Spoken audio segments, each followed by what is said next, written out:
তার আগে আমরা বেসিক কিছু বিষয় এখানে পরিষ্কার করব মনিকা এবং রাফি দুজনেরই। মনিকার বয়স এই মুহূর্তে কত? আমার এখন 17 চলছে। 17 চলছে। ওকে, পড়াশোনা করছেন আপনি? হ্যাঁ। ওকে, কিসে পড়ছেন? আমি এবার এইচএসসি এক্সাম দিয়েছি, মানে এইচএসসি পাস হয়ে গেছে। ইন্টার পরীক্ষা আপনি দিয়েছেন? ওকে, ফাইনাল পরীক্ষা দিয়েছেন। আচ্ছা, রাফি কিসে পড়ছেন? আমি এবার ক্লাস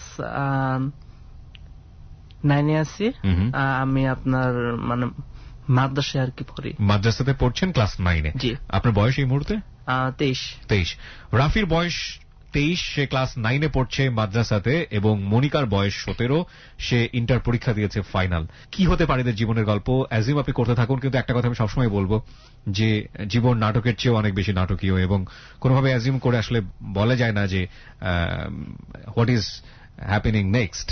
সুতরাং সেই জায়গাটা থেকে অ্যাজিউম করে আসলে কোনো লাভ নেই। এদের দুজনের জীবনের গল্পটা একটা জায়গায় মিলেছে, কিন্তু তার আগে একজনের জীবনের গল্প আমাকে এখানে রিভিল করতে হবে। মনিকা, আমরা আপনাকে দিয়ে শুরু করতে চাই। জি, বলুন। আমার লাইফ হিস্ট্রি, আমি খুব ছোটবেলা থেকেই আমি খুব চঞ্চল ছিলাম। আমি যতটুকু বোঝার আগ পর্যন্ত, মানে যতটুকু আমি আমার বাবা মা বা আমার আত্মীয় স্বজনের কাছ থেকে শুনেছি, প্রচুর চঞ্চল ছিলাম। আমি যখন ক্লাস 2তে পড়ি তখনও আমি এত ভালো কিছু একটা বুঝি না। আমি একা একা খেলতাম, আমার মানে বাইরে আমি খেলতাম, বাট আমার ফ্যামিলির সাথে আমি অতটা ক্লোজ ছিলাম না কখনোই। আচ্ছা। আব্বু আম্মুর সাথে বেড়াতে যাওয়া, ঘুরতে যাওয়া ছিল, বাট খুব কম। মানে আমি আমার বাবা মাকে একসঙ্গে খুব কম পেয়েছি। ওকে। আমি যখন ক্লাস 2তে পড়ি তখন 2004 এর কাহিনী এটা। আমার তখন এপ্রিলের 2 তারিখ আমার ছোট ভাইটা হয়। আচ্ছা, মানে আপনি কি পরিবারের বড়? হ্যাঁ, আমি বড়। আচ্ছা।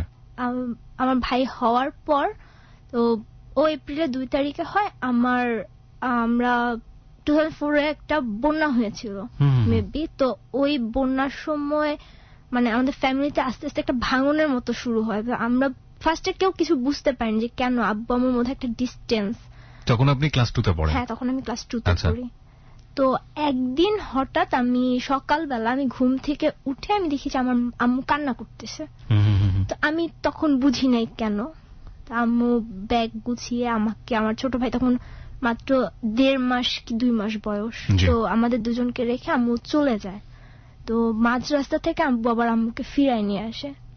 তারপর আমি জানতে পারি যে আমার বাবা সেকেন্ড ম্যারেজ করেছে। মানে ওটা ওই সময় আপনি বুঝতে পারেন? হ্যাঁ, আমাকে মানে আমি শুনতে পাই, আমাদের বাসায় কাজের মেয়ে ছিল একটা, তো ও আমাকে বলে যে তোমার আব্বু তো আরেকটা বিয়ে করছে। তো আমার মা থাকে আমাদেরকে নিয়ে, তখন থেকে স্ট্রাগল শুরু হয় আম্মু। আমার মনে আছে আমি স্কুলে যাই একবার, আব্বু খুব অসুস্থ। নর্মালি আব্বু বাসায় আসতো না, মানে টোটালি ফ্যামিলিতে মানে একটা টোটালি ভাঙন। আব্বু আলাদা থাকে, আম্মু আমরা একসঙ্গে থাকতেছি। আব্বু তখন কোথায় থাকতো? আব্বু তখন ওখানে থাকতো তার সেকেন্ড ওয়াইফের সাথে। কোথায় ছিল ওটা? মানে আপনারা কোথায় থাকতেন? জেলাটা কোথায় ছিল? না, আমরা ঢাকাতে। আমরা ছিলাম হচ্ছে বাসাবো এলাকায়। আচ্ছা। আর বাবা? আব্বু থাকতো মুগদা মান্ডা এই ধরনের কোন একটা এলাকায়। তো আসতো মাঝে মধ্যে, দুপুরে আসতো অথবা রাতে মাঝে মধ্যে আসতো। তো আসতো কি, আব্বু আম্মুর মধ্যে কথা বলা বন্ধ। মাঝে মধ্যে হয়তো কোনো কিছু, আমার আব্বুর একটা অভ্যাস ছিল হচ্ছে ছোটখাটো ব্যাপার নিয়ে ঝগড়াঝাটি করা, আম্মুকে মারতে যাওয়া, তো সেগুলো। এছাড়া আর কোনো কথাবার্তা হইতো না দুজনের। এভাবে করে চলতে চলতে আমি দেখলাম, আমি টোটালি আমি আমার মাকেও দেখলাম যে আমার মা একটু অন্যরকম হয়ে যাচ্ছে। কারণ আম্মুর ভিতর একটা কষ্ট তখন চলে আসে যে আমি এত মানে আমার সংসারটা এত সুন্দর করে গুছাই নিছি, সেখানে একটা ভাঙন চলে আসছে। তো আমি একদিন স্কুলে যাই, যাওয়ার পর বাসায় আসি, আসার পর শুনি যে আব্বু খুব অসুস্থ, আব্বু আমাদের সাথে আছে। তো পরের দিন আমি আবার স্কুলে যাই। তো ওই দিন আম্মুর স্কুলে আমাকে আনতে যেতে অনেক লেট হয়। তো আমি তখন বুঝি নাই কেন। পরে বাসায় আসার পর আমি দেখি আম্মু খুব কান্না করছিল, আম্মুর চোখ ফুলা ছিল আম্মু যখন আমাকে স্কুল থেকে আনতে গেছে। আমি আম্মুকে জিজ্ঞেস করছি, আমি তখন ছোট, আম্মু কিছু বলেনি। তো বাসায় আসার পর আমাকে আমাদের কাজের মেয়েটা বলতেছিল যে মনিকা, তুমি তোমার ছোট মাকে দেখছো? আমি তখন বুঝি না, ছোট মাকে। বলছি যে তোমার আব্বু যে আরেকটা বিয়ে করছে ওইটা। আমি বলছি যে না, আমি কিভাবে দেখবো? বলছে তোমার ছোট মাসকে বাসায় আসছিল। তখন আমি মানে কি, এটার ছোট মা বাসায় আসছিল মানে কি? তখন বসে তো উনি বাসায় আসছিল, তোমার আম্মু আর উনার মধ্যে অনেক ঝগড়াঝাটি হয়েছে, মারামারি হয়েছে, তো তোমার আম্মু অনেক কান্নাকাটি করছে, তোমার আব্বু আসলে অসুস্থ না। আচ্ছা, তোমার আব্বু অসুস্থ না, তোমার আব্বু দোকানে চলে গেছে। আমার আব্বু হচ্ছে নিজের একটা টেলার্সের দোকান আছে, তো আব্বু দোকানে চলে গেছে। তো আম্মু তখন ফোন ছিল না, নিজেদের ফোন ছিল না, বাহিরে থেকে ফোন দিয়ে আম্মু আমার মামাদেরকে জানাইছে। আমার একটা আন্টি ছিল এলাকায়, আম্মুর খুব ক্লোজ, তো আন্টিকে জানাইছে। সন্ধ্যাবেলা সবাই আসছে, আব্বু আসছে, মানে একটা ফ্যামিলি মিটিং বসছে যে হয় টোটালি সেপারেট না হয় সবকিছু ঠিক হবে। তো কোনটাই হয়নি। তো এভাবে চলতেছিল আমাদের ক্লাস 3, 4, 5 মোটামুটি। তখন আমার ভিতর খুব জেদ ছিল। তো আম্মু আমাকে একটা কোচিং এ ভর্তি করাতে চায়, যে ভালো স্কুলে পড়াতে হলে তো অবভিয়াসলি কোচিং করাইতে হবে, কোচিং না করালে তো ভালো স্কুলে চান্স পাবে না। জি। আমার খুব ইচ্ছা ছিল আমাকে ভিকারুন্নেসা নূন স্কুল এন্ড কলেজে পড়াবে। আমার ইচ্ছা ছিল যে আমি ভিকারুন্নেসায় পড়বো, বাট আব্বু আমাকে কোনো কোচিং করাতে রাজি না। কোচিং করাবে মানে আলটিমেটলি সে কোনো কিছু টাকা পয়সা দিয়ে কোনো সহযোগিতা করবে না আমাকে। এমনি যদি আম্মু পড়ায় চান্স পাওয়াইতে পারে তো পারবেন, না পারলে তখন সেটা আম্মুর দোষ। আচ্ছা। আমি Motijheel model high school and কলেজে ক্লাস 5 আমি অ্যাডমিশন টেস্ট দিই, এন্ড সেখানে প্রায় মোটামুটি 10-12 হাজার স্টুডেন্টের মধ্যে আমি 8ম হই।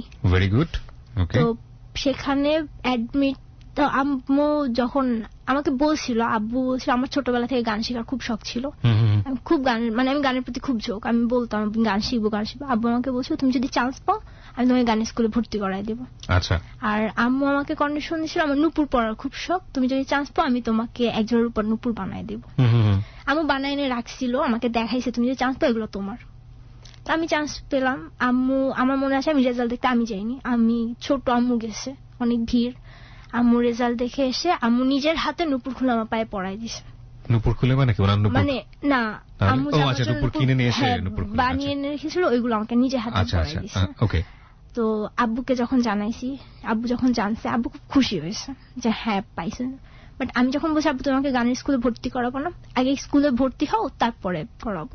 আব্বু খুশি হয়ে আমার তখন স্কুলে ভর্তি হওয়ার টাকা দিল, ভর্তি হলাম, ক্লাস স্টার্ট করলাম। আমাকে ভ্যানে দিল, কারণ মতিঝিল বাসাবো এত দূর আম্মুর আসা যাওয়া পসিবল না, আমার ছোট ভাই একটা, তো আমি আসা যাওয়া করি। বাট আব্বু আমাকে আর গানের স্কুলে ভর্তি করায়নি। ততদিন পর্যন্ত আপনার যে ছোট মা, মানে আপনার যে সৎ মা আমরা যেটা বলি, ওনার ঘরে কোনো বাচ্চা কাচ্চা হয়েছে?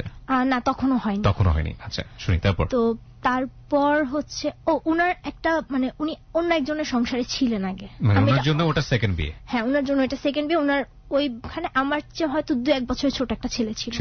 আমি এটা অনেক পরে জানতে পারি। দেন 6 যখন উঠি, 6 উঠার পর আমাকে একটা টিচারের কাছে দেওয়া হয়। আমি অল সাবজেক্ট, আমাদের বাসার পাশে একটা ম্যাডাম ছিল, উনি পড়াইতো, আমি ওনার কাছে, আম্মু আমাকে ভর্তি করায় দেয়। কত ছিল বেতন আমার ঠিক মনে নেই এই মুহূর্তে। আমি পড়ি, ওনার কাছে যাই, পড়ি। তো আম্মু তখন টোটালি টিউশনিতে ইনভলভ, প্রচুর পরিমাণে। আম্মু সকাল থেকে রাত পর্যন্ত। এর মধ্যে মানে আমি 6 উঠার পর থেকে আমি দেখতে পেলাম যে আব্বু যে 3000 টাকা দেওয়ার কথা ছিল সেই টাকাও দিচ্ছে না, টোটালি 2000 বা 2500 টাকা, তাও ওই যে ভেঙে ভেঙে, ফুলফিল না। তো আম্মুর টাকা দেখা যায় আম্মু আমাদের জন্য কিছু জমাবে। আম্মু খুব চিন্তা ছিল যে আমার ভাইয়ের চেয়ে বেশি আমাকে নিয়ে যায়, আমার তো মেয়েটাকে তো দেখতে হবে। ছেলে তো ছেলের কিছু হইলে কখনো সমাজের কোনো চোখ পড়বে না, বাট মেয়ের জন্য তো আমার কিছু করতে হবে, মেয়ের ভবিষ্যৎ তো অন্ধকার। আম্মু অল্প অল্প করে আমার জন্য টাকা জমাইতো। তারপরও খুব কষ্ট করতে হতো আম্মুকে। আমি 6 উঠার পরেই আব্বু বাসায় রেগুলার মানে খাওয়া দাওয়া স্টার্ট করে, টাকার অ্যামাউন্ট কমায় দেয়, কিন্তু আব্বু দুপুরবেলা খাচ্ছে রেগুলার। আমি যখন বিকালবেলা কোচিং করে বাসায় আসতাম, তা আব্বু আমাকে বলতো আম্মু কোথায়? না, আম্মু তো টিউশনিতে গেছে। না, তোমার আম্মু টিউশনিতে যায় নাই, আমি তোমার আম্মুকে কালকে দেখছি, তোমার আম্মু ওইরকম একটা লোকের সাথে কথা বলতেছে, তোমার আম্মু এরকম একটা লোকের সাথে যাচ্ছে, মানে কথা বলে, দেখছি ঘুরতে যায়। তো আমি এগুলো, আম্মু আসতো, আমি বলতাম আম্মু জানো আব্বু এগুলো বলে। তারপর আম্মু বলে তোমার আব্বু কত কিছুই বলবে, তোমার আব্বুর কথা কখনো শুনবা না। তো আমি শুনবো না, বাট প্রতিদিন একই টাইপ কথা, মানে আপনার মা সম্পর্কে আপনার বাবা বলতে এসব কথা, আম্মুর ক্যারেক্টার সম্পর্কে। ওকে, ঠিক আছে। তারপর আমার মাথায় ঢুকে যায়, আমাকে বলে যে তোমার মা এরকম করে, তুমিও দেখায় দাও। তো তুমিও দেখায় দাও? হ্যাঁ, তুমিও দেখা যাও, তুমিও তারই মেয়ে, তুমি পারো। তোমার মা যদি এগুলো করতে পারে তুমিও পারো, তুমি তো ভালো, তোমার মার সঙ্গ তোমাকে দিতেছে না, তোমার মা তোমাদেরকে ঠিকভাবে যত্ন করতেছে না। এটা আপনার বাবা আপনাকে বলতো? হ্যাঁ, আমার বাবা আমাকে বলতো। এরকম রোজার কয়েকদিন আগে আমি একটা ছেলের সাথে, মানে একটা ছেলে আমার পিছনে প্রায় ঘুরতো, আমি ভ্যানে আসা যাওয়া করতাম, আমাদের এলাকারই একটা ছেলে ছিল। তো ওই ছেলেটা তখন ক্লাস 10-এ পড়ে, আমি 6 ও 10-এ। তো ওর নাম ছিল হচ্ছে রায়হান। তো আগে মানে লেটার পাঠাইতো, আমি কিছু বুঝতাম না, আমি কখনো খুলে পড়েও দেখিনি যে কি পাঠায়। ছেলেটা কি আপনাদের এলাকাতে থাকতো নাকি আপনাদের স্কুলে পড়তো? আমাদের এলাকায় থাকতো। আমি জাস্ট উপরে আই লাভ ইউ লেখা দেখে আমি জাস্ট টোটালি কাগজটা ছিঁড়ে একদম কুচি কুচি করে আমি ওই মেয়েটার হাত দিয়েছি। আমি বলছি যে তোমাকে দিয়েছে তাকে দিয়ে ফেরত দিয়ে আসো। তো ও বলে কি আমি পারবো না। আমি বলছি না, তুমি নিয়ে আসছো, এখন তোমারই দিতে হবে। পরে ও নিয়ে গিয়ে ওই ছেলেটার হাতে কাগজ দিয়ে আসছে। তো দেওয়ার পর ও আমি দেখি যে ছেলেটা কান্না করতেছে।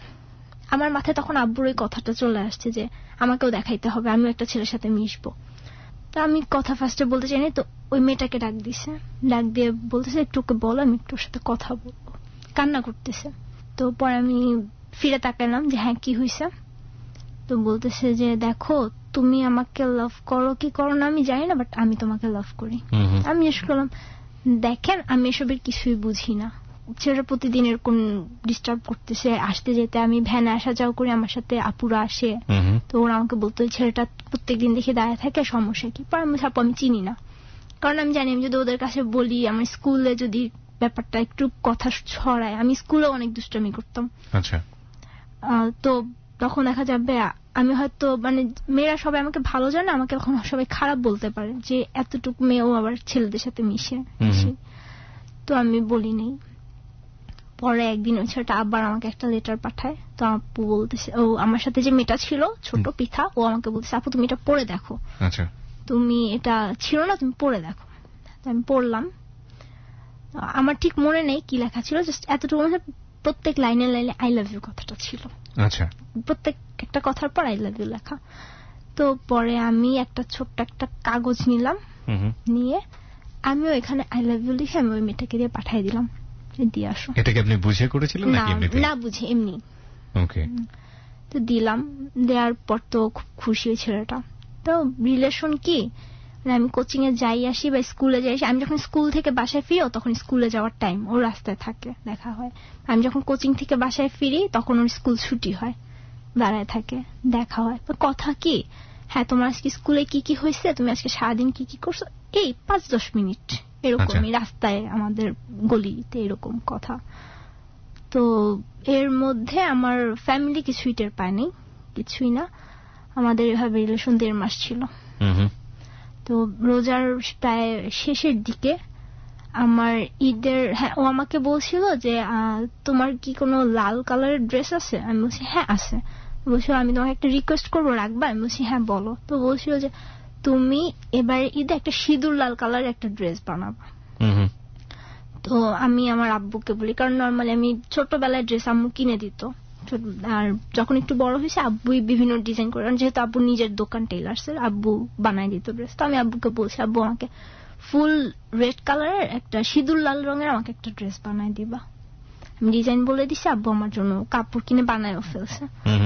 তো রোজার প্রায় শেষের দিকে ও আমাকে একদিন হঠাৎ করে, আমাদের বাসা ছিল পাশাপাশি বিল্ডিং, তো ওদের বাসার সিঁড়িঘর যে ভেন্টিলেটর আছে সেটা থেকে আমাদের বাসার রুম দেখা যেত। আচ্ছা। ও আমাকে একদিন ভেন্টিলেটর এসে ইফতারের আধা ঘন্টা কি 1 ঘন্টা আগে আমাকে ডেকে বলতেছে যে মনিকা একটু নিচে আসো, কথা আছে তোমার সাথে আমার। তো আমি গেছি, হ্যাঁ বলো কি হয়েছে। তো আমাকে বলতেছে দেখো তোমার সাথে আমার রিলেশনটা রাখা সম্ভব হইতেছে না, তুমি ইফতারের পর তুমি তোমার আম্মুকে কথাটা বলে দিও। তো আমি বুঝিনি, আমি ভাবছি হ্যাঁ রিলেশন রাখা পসিবল কি, আমি আম্মুকে কি বলবো, যে এরকম বলবা যে আম্মু আমি একটা ছেলেকে পছন্দ করি। তো ও আমাকে ঠিক যেভাবে বলছে, আমি ইফতারের পর আব্বু চলে গেছে দোকানে, আমার ভাই তো ছোট। আমি ঠিক বুঝতে পারিনি, এখানে আপনাকে একটু থামাচ্ছি। আপনাদের রিলেশন যদি রাখা পসিবল নাই হয়, সেটা মাকে কেন বলতে হবে? হ্যাঁ সেটা আমিও তখন বুঝি নাই, আমি জিজ্ঞেসও করিনি যে কেন।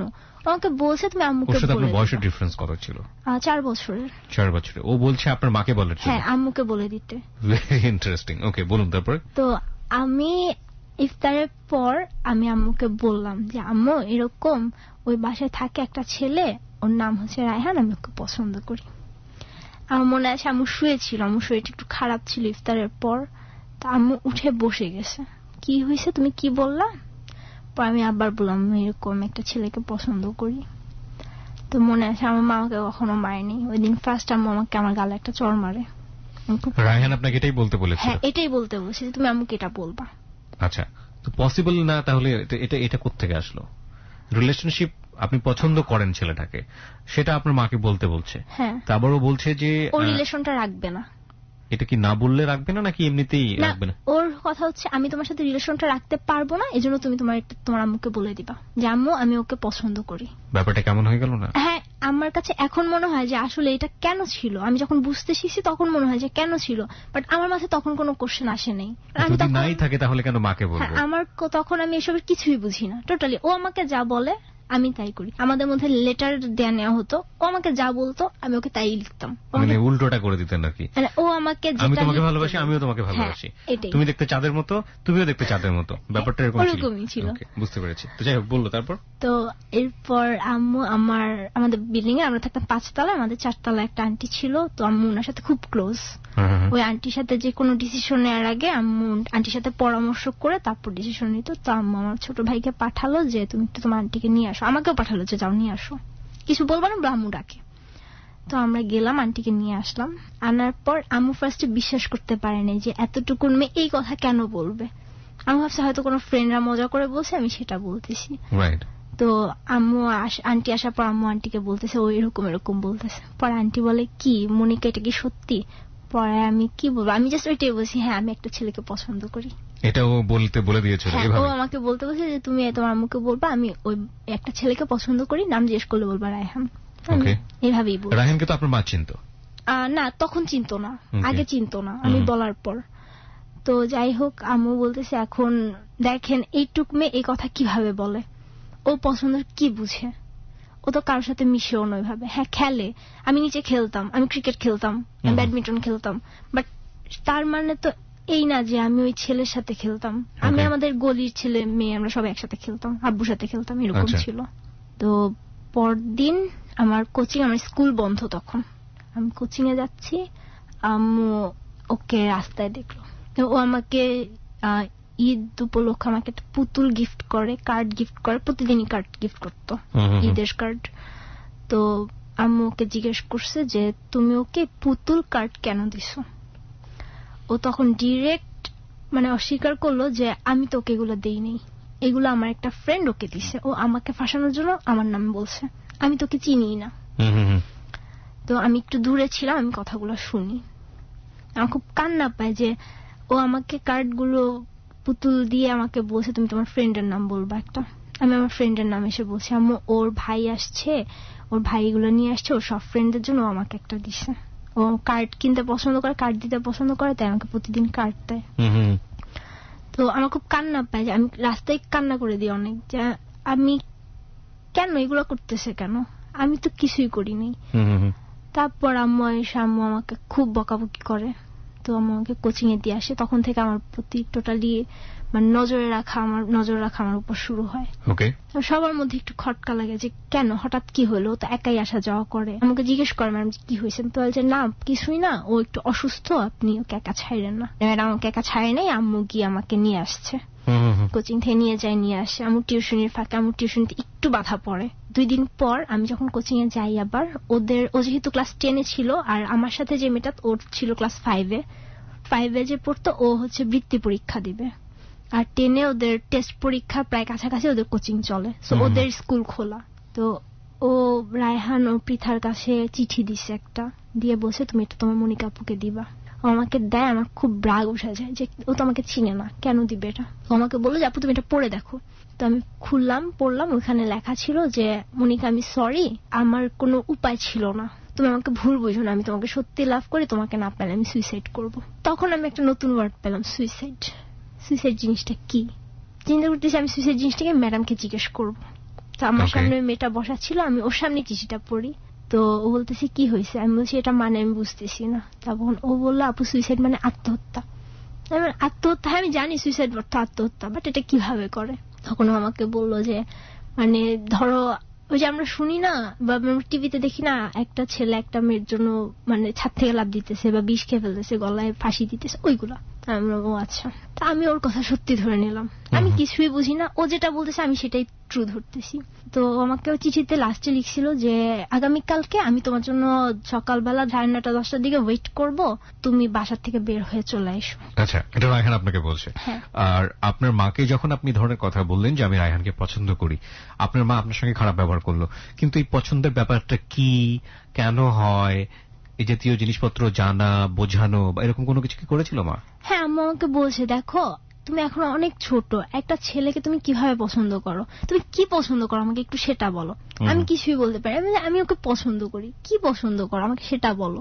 আমি কিছুই বলতে পারিনি, কারণ আমি তো টোটালি ব্যাপারটার সাথে পরিচিত না। পুরো বিষয়টা কি বুঝিয়েছিল তখন যে মানুষের মধ্যে লাভ জিনিসটা কি? না, তখন প্রেম জিনিসটা কি? এভাবে কিছু বলেনি, আমাকে বলছে দেখো তোমার এখনো বোঝার বয়স হয়নি, তুমি আরো বড় হও তখন তুমি বুঝতে পারবা। This is a very very big fault in our society, ফ্যামিলিতে।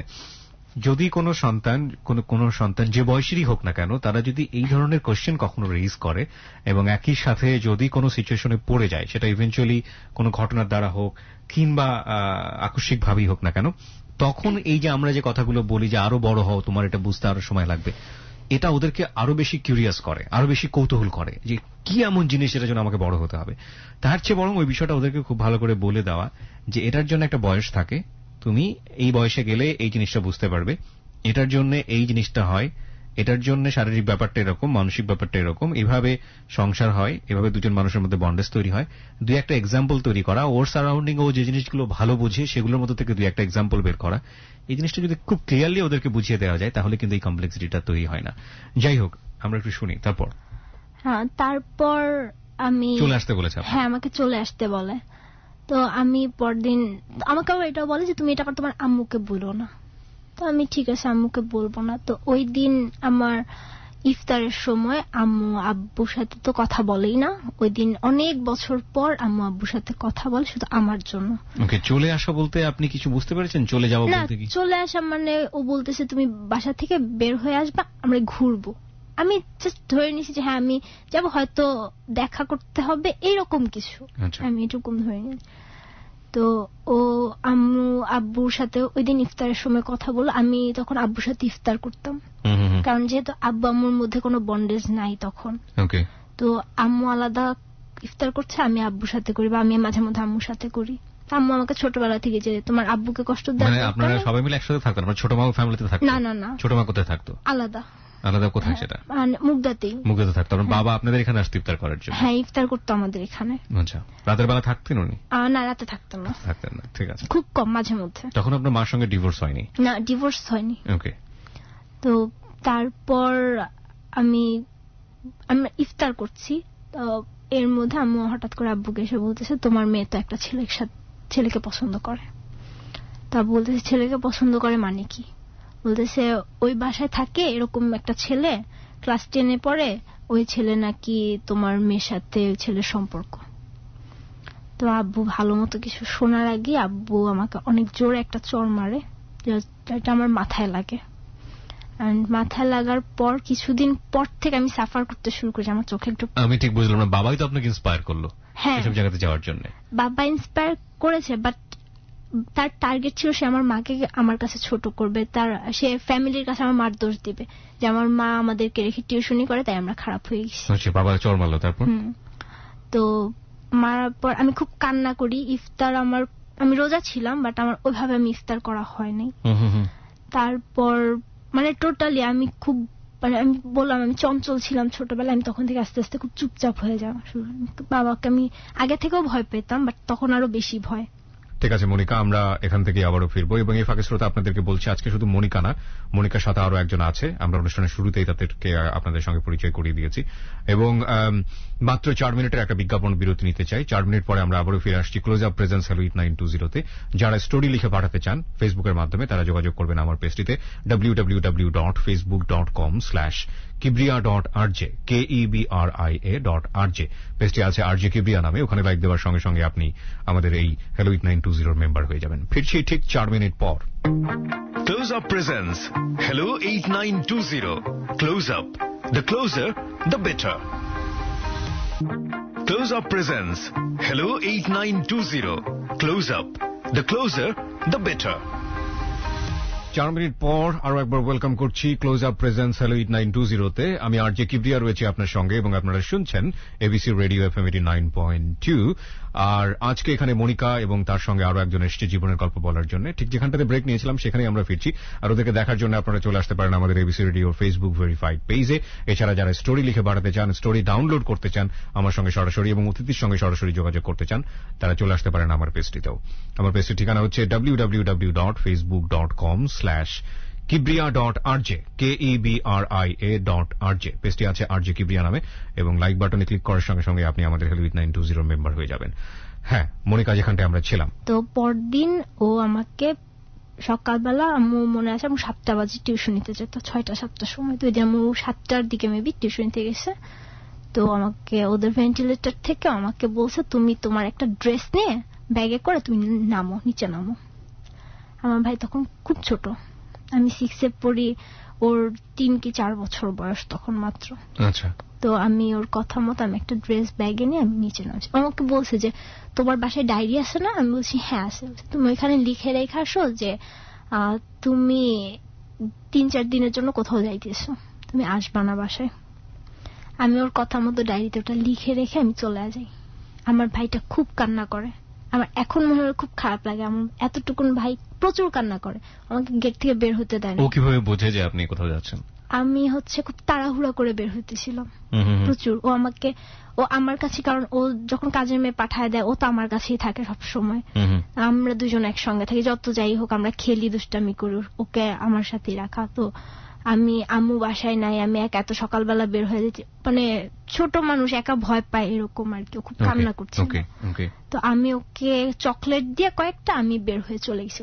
খুব প্রচুর কান্না করতেছিল। তো আবার আমাদের 4তলার আন্টিকে বলে ব্যাপারটা, আন্টি আপু কই জানি চলে গেছে, বের হয়ে গেছে। ওই বাসার যে একটা ছেলে আছে আপুকে ডাক দিছে, ও তখন কথা বলতে পারে ভালোভাবেই। তো আমি তো গেছি, যাওয়ার পর ওর সাথে আমার যত লেটার গুলো নেওয়া হইতো অনেক লেটার হয়ে গেছিল, মানে আমার বাসায় লুকায় রাখার মতো জায়গা ছিল না। ও আমাকে বলছিল যে তুমি এগুলো ছিঁড়ে ফেলো। আমি ওর সামনে রাস্তায় ওর দিয়ে সব লেটার গুলো ছিঁড়ে ফেলছিলাম, বাট ও আমার দিয়ে একটা লেটারও ছিঁড়ে নাই। ওগুলো সব ওর স্কুল ব্যাগে ছিল। আচ্ছা। ও আমাকে বের হতে বলে, আমি তো আমার ব্যাগ নিয়ে, ওর কোনো ডকুমেন্টস আমার কাছে নাই, জাস্ট পুতুল আর কার্ড গুলো ছাড়া। ওইগুলো আম্মু আমার মনে আছে ওয়ার্ড্রোবের পিছনে ফেলে দিছিল, আমি যেন উঠাইতে না পারি, দেখতে না পারি। আচ্ছা। আর ওর স্কুল ব্যাগটা সোফার উপর ফেলে রেখে চলে আসে। ওর স্কুল ব্যাগে আমার সব লেটার গুলো ছিল। এসে তারপরও আমাকে বলে যে চলো। আমি কোথায় যাব? বলছে ঘুরতে যাব। তুমি ড্রেস আনতে বলছো কেন? বলছে আমরা বাসা থেকে বের হয়ে গেছি, আমাদের রিলেশন যদি না মানে তাহলে আমরা বাসায় ফিরবো না। আচ্ছা। তো আমি ব্যাপারটা আমি তখন কিছুই বুঝিনি। হ্যাঁ যাই, কি হয়েছে? আমি তখন টিভি দেখি, নাটক দেখি।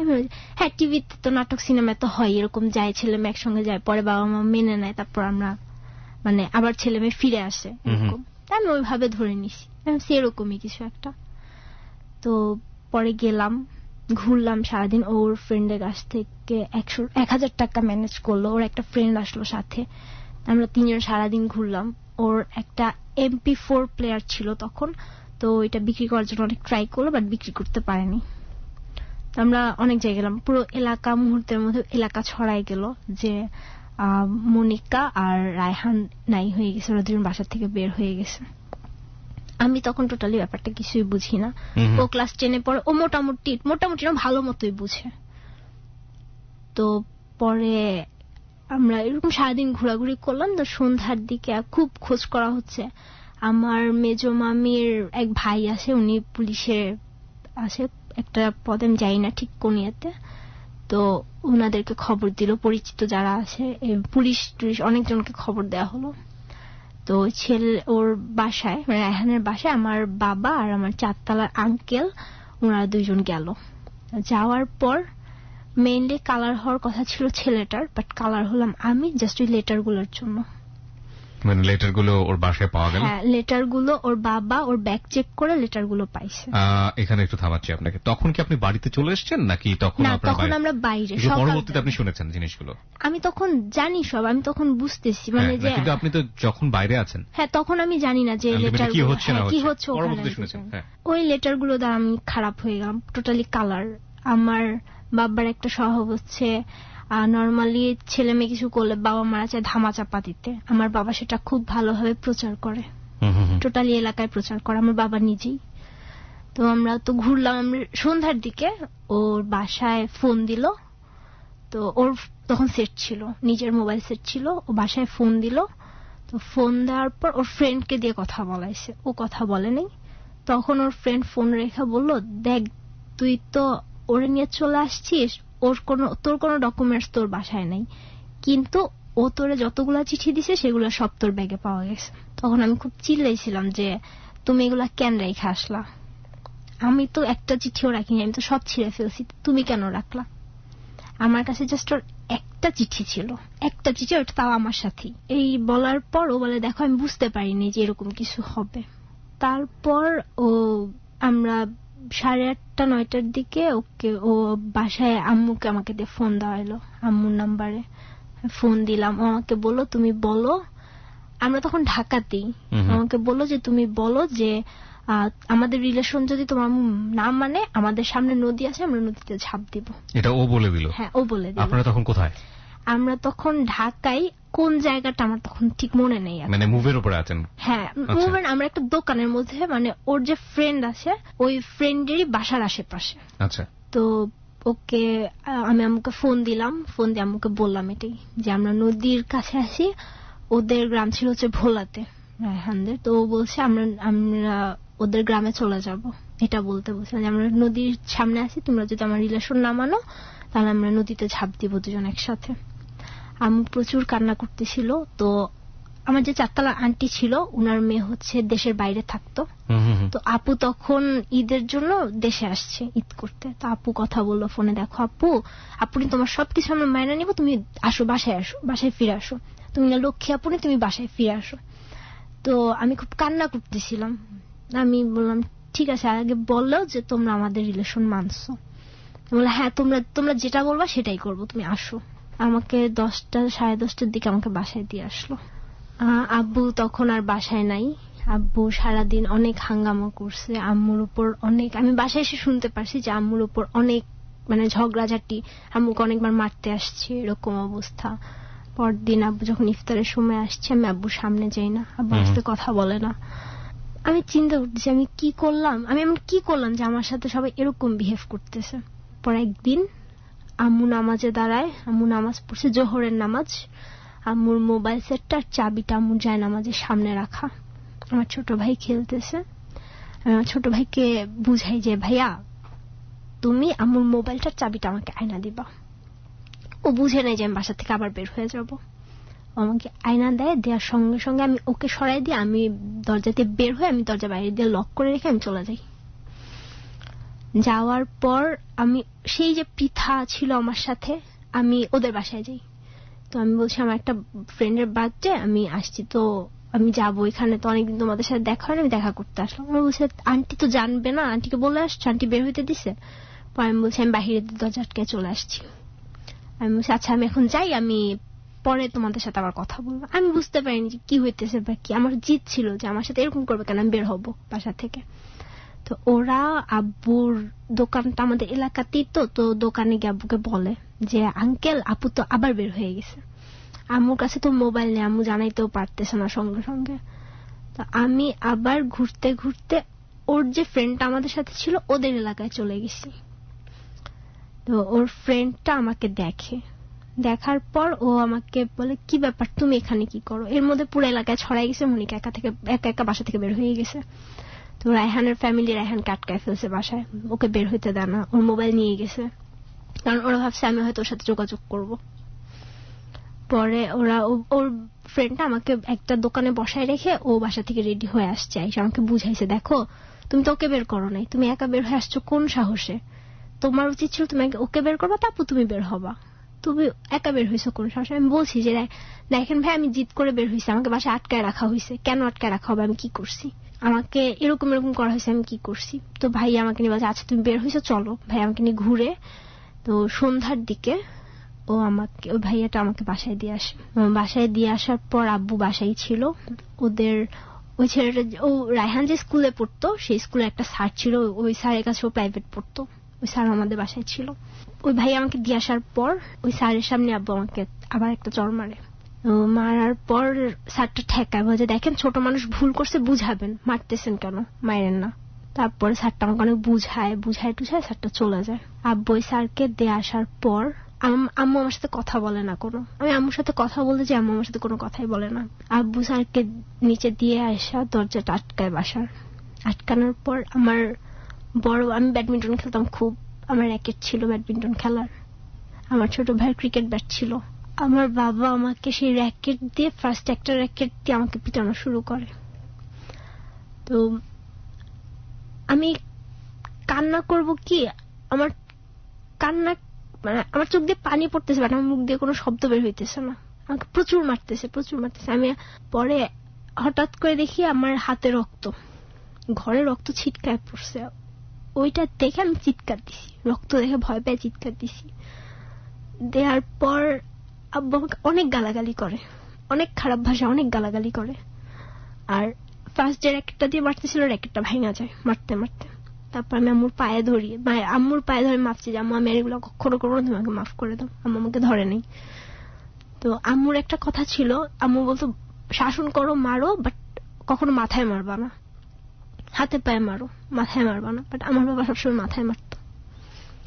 তো 2টা র্যাকেট ছিল, 2টা র্যাকেট আমাকে মারতে মারতে ভেঙে ফেলছে। লাস্ট পর্যন্ত সে আমার ভাইয়ের ক্রিকেট ব্যাটটা নেয়, আমাকে ওইটা দিয়েও পিটে আমার মাথা ফাটায় ফেলে।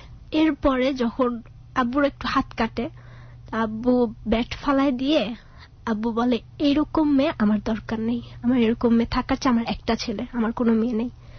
এই কথা বলে আব্বু রান্নাঘর থেকে বটি নিয়ে আসে। তো তারপর বটি নিয়ে আসে, আমার ছোট ভাই খুব কান্না করতেছিল।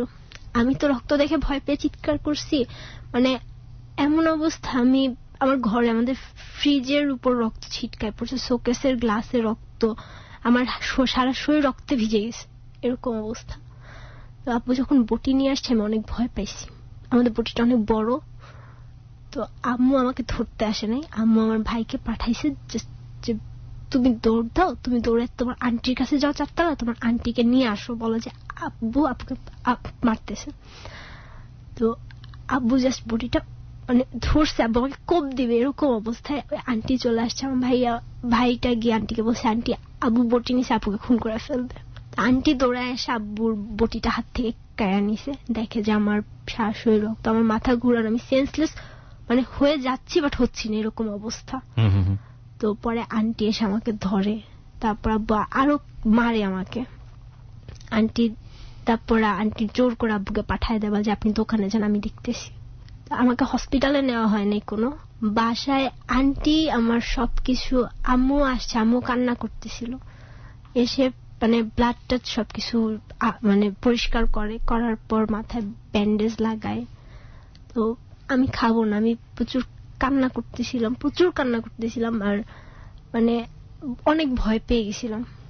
পরে আন্টি আমাকে জোর করে, আন্টি নিজে হাত দিয়ে আমাকে ভাত খাওয়ায়, একটুখানি খাওয়ায়, আন্টি আমাকে ঘুম পাড়ায়, ওষুধ খাওয়ায়, ঘুম পাড়ায়, তারপর আন্টি যায়। তো আমার টিউশনি মোটামুটি তখন অনেকখানি ছেড়ে দেওয়ার অবস্থা। আমাকে যখন টিউশনিতে যেত আম্মু আমাকে আন্টির বাসায় রেখে যেত, আমার হাত কাটা, মাথার অবস্থা খারাপ, এভাবে রেখে যেত। আর তখন আস্তে আস্তে আমার ফিজিক্যাল চেঞ্জ শুরু হয় এই 6 এর লাস্ট দিক থেকে। ওকে, বুঝতে পারছি, যে অ্যাডোলেসেন্স পিরিয়ড যেটাকে আমরা বলি বয়ঃসন্ধিকাল। হ্যাঁ। তো আম্মু আমাকে এরপর ভ্যানে আমাকে দেয় না স্কুলে, আম্মু নিয়ে আসে। পরে এক সময় আমি তার কিছুদিন পরে আমি যখন 7 এ উঠে যাই, তখন আমি জানতে পারি যে এই রায়হান মেয়েদেরকে ইউজ করে, ও আমাকে জাস্ট ইউজ করছে। ওর টার্গেট ছিল, ওর আমাকে ভালো লাগছে, আমাকে এলাকায় কালার করবে। ও এর আগে এরকম 2-3টা মেয়েকে করছে। এটা আপনি কিভাবে জানেন? ওদের বাসায় ওর সাথে থাকতো, ছোট ছিল, আমার সমান ছিল, আমার চেয়ে একটু ছোট ছিল, ওরা ওকে ভালো করে চিনতো। মানে কারোর কাছ থেকে আপনি এটা শুনেছেন? হ্যাঁ, আমাকে বলছে যে আপু এরকম। তারপর থেকে আমি চুপচাপ তো হয়ে গেছি। আমি 6 এর থেকে আমি কথা বলি না বাসায় ঠিক মতো, একদম একা। আম্মু আমাকে নেয় আনে, আমি কোচিং করি। আমাকে বাসার যেই ম্যাডামের কাছে পড়তাম ওই ম্যাডামের কাছে দেয় না। আমি 7 এ জাস্ট একটা জায়গায় জাস্ট অঙ্ক করতাম, আম্মু আমাকে নিয়ে যেত, নিয়ে আসতো। আমি 7 এর বছর টোটালি জাস্ট পড়াশোনা নিয়েছিলাম। হ্যাঁ, আমার একটা অভ্যাস হয়ে গেছিল, আমি আমার ফুফাতো বোনের বিয়ে ছিল, আমি বিয়েতে গিয়েছিলাম আব্বুর সাথে গ্রামে। তো গ্রামে যাওয়ার পর আমার ফুফাতো বোনের বিয়েতে আমি 2000 টাকা পাই। সেখান থেকে 1100 টাকা দিয়ে আমার একটা রেডিও কিনে, আমাকে নিয়ে গিয়ে রেডিও কিনে। আমার রেডিও শোনার অভ্যাস হয়ে গেছিল, প্রচুর রেডিও শুনতাম। তখন থেকে আমার ভিতরে একটা শখ জেদ চেপে গেছিল যে আমি আরজে হব। আমি আম্মুকে বলতাম, আম্মু আমি তো গান শিখতে পারিনি, আমি আরজে হব। তা আম্মু বলতো পড়াশোনা করো, বড় হও, সব হইতে পারবা। তখন আপনি কোন ক্লাসে পড়েন? ক্লাস 7 এ। তখন আপনি ক্লাস 7 এ পড়েন। ওকে। আমি ক্লাস 7 এর বছর টোটালি পড়াশোনার দিকে ইনভলভ, কোনো কিছু না, পড়াশোনা করতেছি, আম্মুর সাথে আসা যাওয়া করতেছি। হ্যাঁ, তখন আমাকে বোরখা দেওয়া হয়েছিল, আমি বোরখা পড়তাম, বোরখা পরে স্কুলে যেতাম, স্কুল থেকে আসতাম আম্মুর সাথেই। সেই সময়টাতে কি রায়হানের সাথে সম্পর্ক পুরোপুরি না? আমার তখন সব মানে ওই যে আমি ঈদের পর আসলাম, মার খেলাম, তখন থেকে আমার সব অফ। আমি বাসা থেকে বের হওয়া অফ আমার। তো ক্লাস 8 এ ওঠার পর মার্চ মাসে আমার সেজন্য আমার বিয়ে ছিল। তো তখন ওই একই বিল্ডিং এর রায়হানরা তখন বাসা ছেড়ে চলে গেছে। একই বিল্ডিং এর আমাদের বাসা থেকে দেখা যায় ওদের রুম, ওই বাসায় আরেকটা ফ্যামিলি আসে, ওইখানে একটা ছেলে ছিল। ওরা 3 ভাই ছিল আর এক বোন ছিল।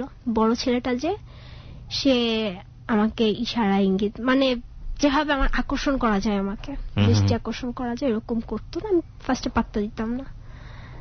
তো তারপর আবার ফাজলাম করতে করতে না, মানে কি হয়, তখন আমার ফ্রেন্ড ছিল 2-3 জন। তখন আমাদের মধ্যে বয়ফ্রেন্ড কি জিনিস সেটা নিয়ে কথা হতো। তখন আমি একটু একটু বুঝি যে হ্যাঁ, একটা ছেলের সাথে একটা মেয়ে কি ধরনের রিলেশন হইতে পারে। আমি কথা বলি। তো ওই ছেলেটা আমাকে নাম্বার দেয়। আমি একদিন স্কুল থেকে ওকে ফোন দিই। তো ফোন দিয়ে আমি বলি যে, ওর নাম ছিল হচ্ছে রানা। আমি ফোন দিয়ে বলি যে হ্যাঁ কে, আমাকে বলতেছে কে। পরে আমি বলছি বলেন কে হতে পারে। আপনি রানা ভাইয়া না? বলছে হ্যাঁ। তো পরে অনেক রিকোয়েস্ট করার পর আমি আমার নাম বলি, কারণ স্কুল থেকে ফোন দিয়েছি। নর্মালি ওইসব স্কুল থেকে ফোন দেওয়া যায় না, গার্ডিয়ানদের ফোনে কন্ট্যাক্ট করে টিচাররা দিয়ে তারপর দেয়। আমি অনেক কষ্ট করে, অনেক কাহিনী করে আমি ফোন দিয়েছিলাম। আর আম্মুর ফোন আম্মু আমাকে তখন ধরতে দেয় না। আর পরে এরকম কথাবার্তা হয়। একদিন আম্মু বাসায় ফোন ভুল করে রেখে যায়, আমি ওকে ফোন দিই, হ্যাঁ আমি এরকম। তারপর বল যে এটা কার নাম্বার? আম্মুর নাম্বার। ঠিক আছে, আমাকে প্রপোজ করে। কয়েকদিন আমি একটু ঘুরে, ফার্স্টে বল যে আচ্ছা তুমি আমার সাথে প্রেম করা লাগবে না, আমরা ফ্রেন্ড হয়ে থাকি। আচ্ছা ঠিক আছে। আমরা বেশি দিন ছিলাম না ফ্রেন্ড হয়ে, 1 মাস। এরপর থেকে আমাদের মধ্যে রিলেশন। কিভাবে রিলেশন হয়ে গেছে বলতে পারবো না, হয়ে গেছে। ও আমাকে আই লাভ ইউ বলছে, আমিও বলছি। ওর সাথে রিলেশন বলতে কি কোনো কিছুই ছিল না আমাদের, যে রেগুলার ফোনে কথা বা কোনো লেটার দিচ্ছি নিচ্ছি এরকম কিছুই না। দেখা যায় তো হয়তো 6 মাস পর একবার কথা বলতাম, 9.5 মাস পর একবার কথা বলতাম, এরকম ছিল। তো এর মধ্যে একবার নাকি আপনার স্কুলেরই বড় ভাই ছিল? না না, তাহলে উনি হচ্ছে আমাদের মানে ওই যে বিল্ডিং এর রায়হানরা থাকতো, আমাদের সামনাসামনি বিল্ডিং, ওই বিল্ডিং এই থাকতো, নতুন ভাড়া আসছে। ওকে। ও হচ্ছে তখন আমাকে বলছিল ভার্সিটিতে পড়ে, সেকেন্ড ইয়ারে, অনার্স সেকেন্ড ইয়ার। আসলে কি পড়তো? হ্যাঁ পড়তো। ওকে, তার মানে তো বিশাল গ্যাপ আপনার সঙ্গে পড়ে। হ্যাঁ, অনার্স সেকেন্ড ইয়ারে পড়ে। ওকে। তো তারপর রিলেশন কি আমরা এভাবে যাচ্ছি, 9 এর যখন শেষের দিকে চলে আসছি, আব্বু আমাকে একটা মোবাইল দেয় বাসার, কারণ আম্মুর সাথে তো আব্বুর কোনো কন্টাক্ট নেই। তার মধ্যে হচ্ছে আমি স্কুলে যাই, কোচিং করে একবারে বাসায় আসতে আসতে আমার সন্ধ্যা রাত হয়ে যায়। আম্মু আমার সাথে থাকে কিন্তু আব্বু তো খোঁজ নিতে পারছে না, সেজন্য আমাকে একটা ফোন দেয় সিম সহ। তো ওই নাম্বারটা শুধু আব্বু আম্মু জানতো আর আমার চাচা জানতো, আর কেউ জানতো না। তো আমি ওর থেকে আবার, ও আমাকে এটা জানার পর আমাকে একটা সিম দেয়, বাংলা লিংক সিম। তো আমি ওই সিমটা আমি নেই, ওই মোবাইল নিয়ে চালাই, ওর সাথে কথা বলি। তখন ডিসেম্বর মাস 9 আমি যখন পড়ি, ওর কাছ থেকেই আমি মোটামুটি না পুরোপুরি লাভ জিনিসটা কি, একটা ছেলের সাথে একটা মেয়ের রিলেশন কেমন হতে পারে, কি ধরনের কথাবার্তা হতে পারে, সবকিছু আমি ওর কাছ থেকেই শিখি। আমি বুঝতাম না, মানে আমার নিজের কাছেই ভাবতে অবাক লাগে যে আমি তখন কিছুই বুঝতাম না। ইভেন আমি ওকে একবার জিজ্ঞেস করছি, আমাদের বাসার ওখানে একটা মেয়েকে রেপ করা হয়েছিল, আমি ওকে জিজ্ঞেস করছি আচ্ছা রেপ জিনিসটা কি। তো তখন আমাকে বলছিল তুমি বুঝো না? আমি বলছি না। তখন আমাকে বলছিল আচ্ছা আমি তোমার বাসায় আসি, তোমাকে বুঝাই দিয়ে যাই। পরে আমি বলছি না দরকার নেই। এভাবে করে আমার 9 শেষ করলাম, ক্লাস 9 আমি নিউ 10-এ উঠলাম। উঠার পর ফেব্রুয়ারি মাসের দিকে ও একদিন আমাকে খুব রিকোয়েস্ট করলো যে দেখো তোমার সাথে তোমার এতদিনের রিলেশন হয়ে গেছে, আমরা জাস্ট ফোন একটু কথা বলি, দেখা হলে হয় না হলে নাই, আমি জাস্ট তোমার হাতটা একটু টাচ করবো, কিচ্ছু আমি তোমাদের বাসার সিঁড়িতে আসবো, জাস্ট তোমার হাতটা একটু টাচ করবো। তো আমি বলছি এটা তো পসিবল না, না প্লিজ আমি তোমার জাস্ট হাতটা একটু টাচ করবো। আসলো, সন্ধ্যা ছিল, আম্মু কি জন্য যেন একটু বাহিরে গেছিল, তখন আম্মু টোটালি টিউশনি থেকে বাইরে, আম্মু কোনো টিউশনই করে না তখন। এরপর ও বাসায় আসার পর আমাদের পাশের বাসার একটা দরজা খুলে, তো দরজা খোলার সঙ্গে আমাদের বাসার ভিতরে চলে আসে, আমি দরজা আটকাই দিই। তো আমার সামনের রুমে ড্রয়িং রুমের লাইট অফ ছিল, তো ও আমার ভাইকে ভিতরে পাঠায় দেয় যে ভাই তুমি একটু ভিতরে যাও, তুমি আপনার সাথে একটু কথা বলবো। আমার ভাই ছোট, বুঝে না কিছু, চলে গেছে। আমি বলছি কেন পাঠাইছো ওকে ভিতরে? এমনি ওর সামনে হাত ধরবো, কেমন না ব্যাপারটা। তো আমার হাত ধরে ফার্স্টে, তারপর ও হাত ধরা থেকে ও টোটালি আমার বডি টাচ করা, দেন কিস করা। এক সময় মানে আমার ভিতরে কোনো ফিল কিছুই ছিল না, ও জোর করে আমার সাথে ফিজিক্যাল রিলেশন করে ফেলে ওই সময়টাতে। হ্যাঁ ওই সময়টাতে আমি জাস্ট কান্না করতেছিলাম, কর্পোর চলে গেল। তো আমি ওকে আবার আমার বাসায় আনি, ও আবার সেম কাহিনী করে। এভাবে 2-3 বার আমার সাথে জোর করে করে করার পর তখন আমার মধ্যে একটা ইয়ে চলে আসে যে একটা ছেলের যে মানে শরীরের প্রতি এত আকর্ষণ, ঠিক আছে আমার তো, আমি ধরেছি আমার তো ভার্জিনিটি চলে গেছে, আমি আর বাধা দিয়ে কি করব, করুক। ওই সময়টাতে মা কোথায় থাকতো? আমার ভাইকে নিয়ে স্কুলে যেত। আমার ভাই তখন সেন্ট্রাল গভর্নমেন্ট বয়েজ মানে Motijheel government boys high school. কখনো এরকম মনে হতো না যে হঠাৎ করে যদি বাবা চলে আসে বাসায় বা কেউ যদি চলে আসে তখন? হ্যাঁ মনে হতো, ভয় লাগতো, বাট তারপরও সাহস করতাম। এন্ড ইন দ্যাট টাইম আপনি আপনাদের মধ্যে যে ফিজিক্যাল রিলেশনটা শুরু হয়ে গেছে সেটাকে ফিজিক্যালি আপনি এনজয় করছেন? আমি কোনো এনজয়মেন্ট পাইনি তখনও। আপনি এনজয় করছেন? আমি কোনো এনজয় পাইনি তখনও। যদি আপনি এনজয় না করেন তারপর আপনি ওকে সুযোগ দিয়ে যাচ্ছেন? হ্যাঁ আমি ওকে দিয়ে, আমার তখন চিন্তা হয়েছে আমার তো চলেই গেছে, ও কখনো আমাকে আপনার ভিতরে সেন্সটা করেছে যে আমার তো আসল মানে ভার্জিনিটিটা চলেই গেছে। চলেই গেছে, আমি এটা আটকে রেখে কি করব। কিন্তু আপনি যেহেতু জিনিসটা আপনি পছন্দ করছেন না, তাহলে আপনি বারবার ওকে কেন এই সুযোগটা দিচ্ছেন? আমি ওকে বারবার না করি, বাট ও বলে যে দেখো তুমি বুঝবা, আস্তে আস্তে বুঝবা। সামহাউ আপনাকে কনভিন্স করে? হ্যাঁ আমাকে ও কনভিন্স করে। ওকে, তখন আপনি কোন ক্লাসে পড়ছেন? ক্লাস 10-এ। ক্লাস 10-এ পড়ছেন, ওকে। এভাবে আসে প্রতিদিন না, মানে মাসে সপ্তাহে 1-2 দিন এরকম? সপ্তাহে 1-2 দিনও না, মাসে 2 দিন বা 3 দিন এরকম। তো এরকম করে মাসটা যায়। এপ্রিল মাসের 7 তারিখ। তো কত সাল তখন? 2012। ওকে। আমি যখন ওই দিনও শনিবারই ছিল মেবি, আমার এর আগে মানে বৃহস্পতিবার আমি স্কুল মিস দিই, ওই শনিবার আমার স্কুল বন্ধ ছিল। তো ও যখন আমার সাথে ওটা করার পর নর্মালি যেটা হলে যে কোনো প্রোটেকশন ছাড়া বা কিছু ছাড়া হলে মানে কনসেপ্ট করার ব্যাপারটা আপনি জানতেন, জিনিসটা জানতেন? না আমি তখন বুঝিনি। তখন আপনি জানেন না? আমি জানি না। ও আপনাকে বিষয়ে কিছু বলেনি? না কিছু বলেনি। ওকে। তো ও শনিবার দিন আসলো, আসার পর ওর কথা ছিল তোমার কি কোনো শরীর খারাপ লাগে? আমি হ্যাঁ আমার শরীর খারাপ লাগে বলতে কি আমার এমনি ভালো লাগে না। আর তখন একদিনের মধ্যে তো কিছু হওয়ার কথাও না, বাট ও ব্যাপারটা ধরতে পারছিল যদি কিছু হয়ে যায় তখন ও ফাঁসবে।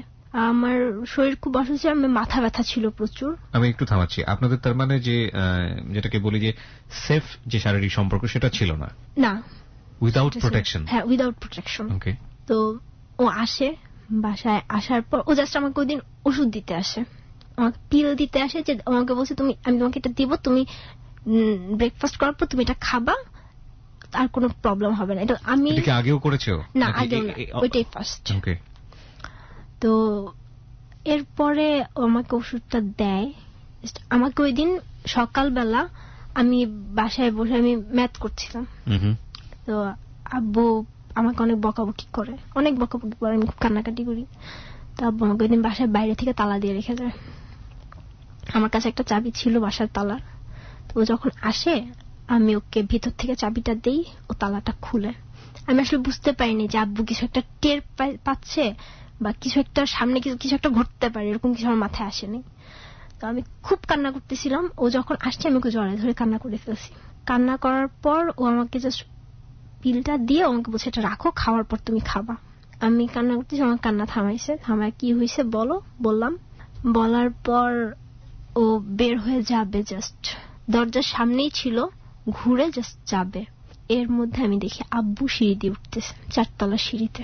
এরপর আব্বু চলে আসলো, আমি ওকে, আমার উচিত ছিল ওকে বাসা, আমি দরজার সামনে থেকে সরাই দিয়ে আমি দরজা আটকাই দেওয়া, বাট আমি ওকে কেন যেন বাসার ভিতর টেনে নিয়ে চলে আসছিলাম। এসে আমি ভিতর থেকে দরজা আটকাই দিছি। ও আমাদের বাসার বাথরুমে গিয়ে ঢুকছে। আব্বু সে দরজা নক করছে, তোমার দরজা খোলা কেন? আমি তো তালা দিয়ে গেছি। আমি বলছি আব্বু 4 তলার আন্টি আসছিল, আন্টি বাসায় যেতে কি জন্য দরকার আছে। তো এরপর আব্বু আন্টির বাসায় যায়, তখন আমি ওকে বের করি, আর সেই মুহূর্তে 4 তলা সিঁড়িতে আব্বুর সামনে পড়ে। My goodness. আব্বু সিঁড়িতেই চেঁচামেচি শুরু করে দেয়। আর ওকে দেখে? হ্যাঁ, ওকে দেখে। কি বলে? আপনার বলতেছে যে তুমি কে, তুমি এখানে কি করতেছো? আব্বুকে থাপ্পড় মারছে একটা গালে, যে তুই কে বল। আমি দরজা আটকাই দিছিলাম তখন। আব্বু দরজা নক করছে, ঘরের ভিতর নিয়ে আসছে, সোফার উপরে আব্বুকে ধাক্কা দিয়ে ফেলছে।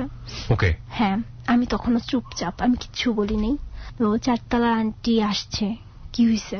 এর মধ্যে আব্বু ওকে, আব্বুর জুতা খুলে ওকে একটা জুতা দিয়ে গালে বাড়ি মারে, তোর কপালের সাইড দিয়ে একটু কেটে যায়। আমি বলছি আব্বু তুমি ওকে ছেড়ে দাও, তুমি ওকে মারো না, দোষ আমার, আমি ওকে বাসায় নিয়ে আসছি। এটা বলার পর আব্বু আমাকে মারে, আমাকে থাপ্পড় মারে, বাট আমি সরি নেই। সেটার জন্য আব্বু আমাকে পেটে খুব জোর একটা লাথি মারে। ওই মুহূর্তটাতে আমার মনে সেন্স ছিল নাকি আমি জানি না, আমি কোথায় ছিল, আমার চারপাশ অন্ধকার হয়ে গেছে টোটালি। আন্টি আসে, কি হয়েছে? আম্মু তখন আমার ছোট ভাইকে নিয়ে স্কুলে, আম্মু তো কিচ্ছু জানে না এদিকে কি হইতেছে। আমার চাচাকে ফোন দিছে, আব্বুর একটা মামা আছে দুঃসম্পর্কের, ওনাকে ফোন দিছে যে আপনারা একটু আসেন। রানা তখন আপনার বাসার ভিতরে? হ্যাঁ, রানা তখন ওকে যেতে দেয় নাই। তো ওকে জিজ্ঞেস করছে ও কি করে না করে, ও ডিটেলস বলছে। কোথায় পড়তো? ও হচ্ছে একটা ন্যাশনাল ভার্সিটির আন্ডারে। ও আমাকে মিথ্যা কথা বলছিল। ও আমি যখন ক্লাস 8-এ পড়ি তখন ও 2nd ইয়ারে পড়তো। এরপর আমার চাচারা আসে, আব্বুকে ফোন দিয়ে আনা হয়। এর মধ্যে আমি অনেক মার খাই। আব্বু আমাকে, আমার মনে আছে আব্বু আমাকে পাড়ের লাঠি দিয়ে শোয়া, তারপর আব্বু আমার পেটে পাড়া দিয়ে পা মোচড় দিয়ে আমার পেটে পুরো মোচড় দিয়ে ফেলে। তো তখন হুট করে আমার পিরিয়ড হয়ে যায়। আমি মানে আমার ভিতর এমন একটা সেন্স ছিল, আমার খুব ছোটবেলা থেকে, আমার যখন আমি বুঝতে শিখছি, আমি চিন্তা ছিল যে আমি মা হব, আমার খুব কিউট কিউট বেবি হবে। আমি তখন আমার কেন মনে হচ্ছিল আমি মা হতে পারবো না। এখানে একটু বিষয় নোট করতে চাই। আমরা জানি যে এই অনুষ্ঠানটি লাখ লাখ শ্রোতা শোনেন, একেবারে ছোট বাচ্চা থেকে শুরু করে অনেক বয়োবৃদ্ধ মানুষ এটা শোনেন। আমি যতদূর জানি প্রত্যেকটি রিলিজিয়নের একটা রিলিজিয়াস্টিক কথা বলছি, যে মেয়ে বয়প্রাপ্ত হওয়ার পর এবং তার গায়ে বাবার দ্বারা হাত তোলা এটা সম্পূর্ণরূপে নিষেধ, এটা অন্যায় এবং এটা করলে গুনাহ হবে। এই কাজটি মা করতে পারেন, কিন্তু তাও সেটার জায়গাতেও একটা বিধিবিদ্ধ নিয়ম করে দেওয়া হয়েছে। আমি যতটুকু জানি, আমার ক্ষুদ্র জ্ঞানে সেটাই বলে। এই ধরনের পৈশাচিক কর্মকাণ্ড এটা যে কোনো বাবার দ্বারাই এটা মেনে নেওয়া খুবই খুবই কষ্টকর, কিন্তু এগুলো আমাদের সোসাইটিতে হয়।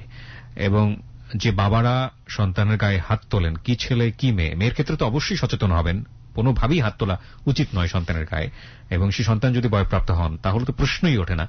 আর ছেলের গায়েও সন্তানকে কেন পিটাতে হবে, সন্তানের গায়ে কেন হাত তুলতে হবে? যদি কখনো এমন কোন ঘটনার মুখোমুখি হয়েই যান যেটা আপনি ট্যাকল দিতে পারছেন না, তখন শুধু একটা মেসেজ নিজেকে বারবার দেওয়ার চেষ্টা করবেন, আপনি সিন ক্রিয়েট করে রাগারাগি করে গায়ে হাত তুলে এটার কোনো সমাধান আপনি করতে পারবেন না। সুতরাং ওটা করার কোনো মানেই হয় না, বরং আপনি নিজেকে লুজ করলেন।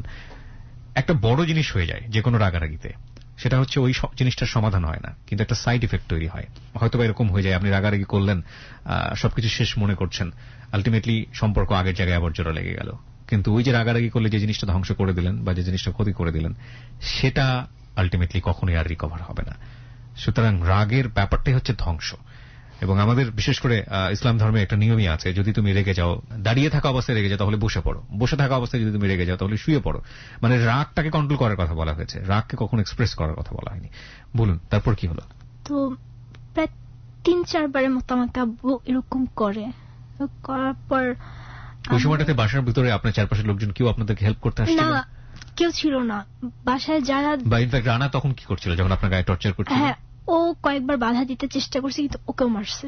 টাইমে আব্বু আমার জামা ধরে টান দেয়, তো তখনও আমাকে ছুটায় নেয়। ও ছুটায় নিয়ে ও মায়ের খায়। আমার তখন যে মায়েরগুলো আব্বু আমাকে দিত সেই মায়েরগুলো ও নেয়।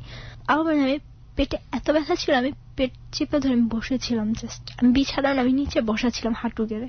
এরপর আন্টি বাসা থেকে আম্মুকে ফোন দেয় যে আপনি আসেন তাড়াতাড়ি। আমি যখন পেটে হাত চাপ চেপে আমি কান্না করতেছিলাম, প্রচুর পেন হচ্ছিল।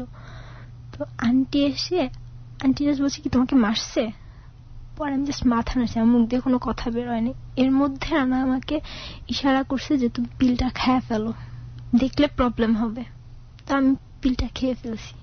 আমি তারপর যখন ওয়াশরুমে গেছি তখন আমি দেখতে পাইছি যে আমার এটা পিরিয়ড হয়ে গেছে।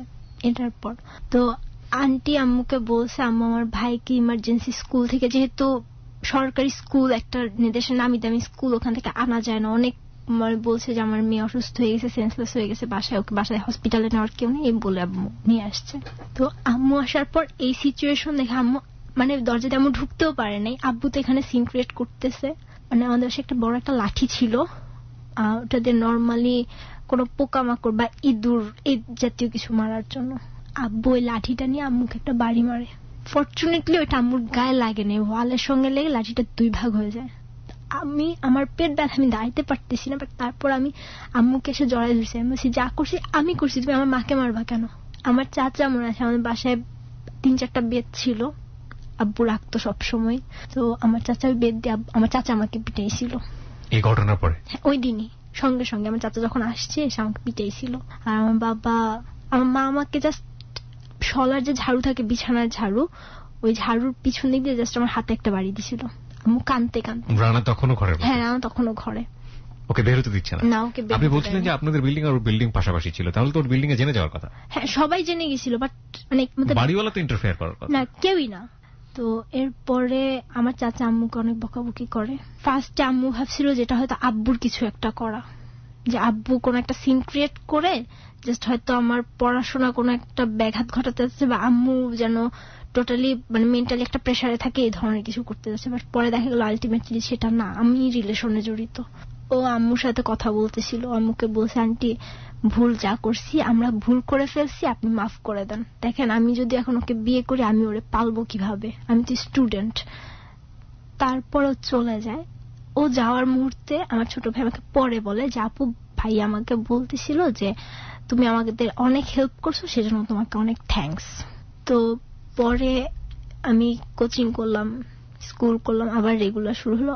কোচিং এ আমার একটা টিচার ছিল, তো ওনার সাথে আমি খুব ক্লোজ ছিলাম। আমি ওনার সাথে আমার সবকিছু শেয়ার করতাম, উনি আমার লাইফের সবকিছু জানতো। আমি বোঝা থেকে তখন পর্যন্ত সবকিছু, জাস্ট ফিজিক্যাল রিলেশন এটা আমি কাউকেই বলিনি। কম্পিউটার আমি ওনার কাছে একা পড়তাম, আমি ওনাকে বললাম যে দেখেন এরকম এরকম হয়েছে। আমার যখন মোবাইল আসে তখন আমি ওনার নাম্বার, ওনার সাথে আমি ফোনে কথা বলি, আমি টিচারের কথা মতো সবকিছু করি। এর মধ্যে ওরা আমার সাথে অনেকবার কন্ট্যাক্ট করছে, আমার ফ্রেন্ডদের সাথে কিভাবে নাম্বার জোগাড় করে কন্ট্যাক্ট করছে, আমার সাথে দেখা করতে চায়।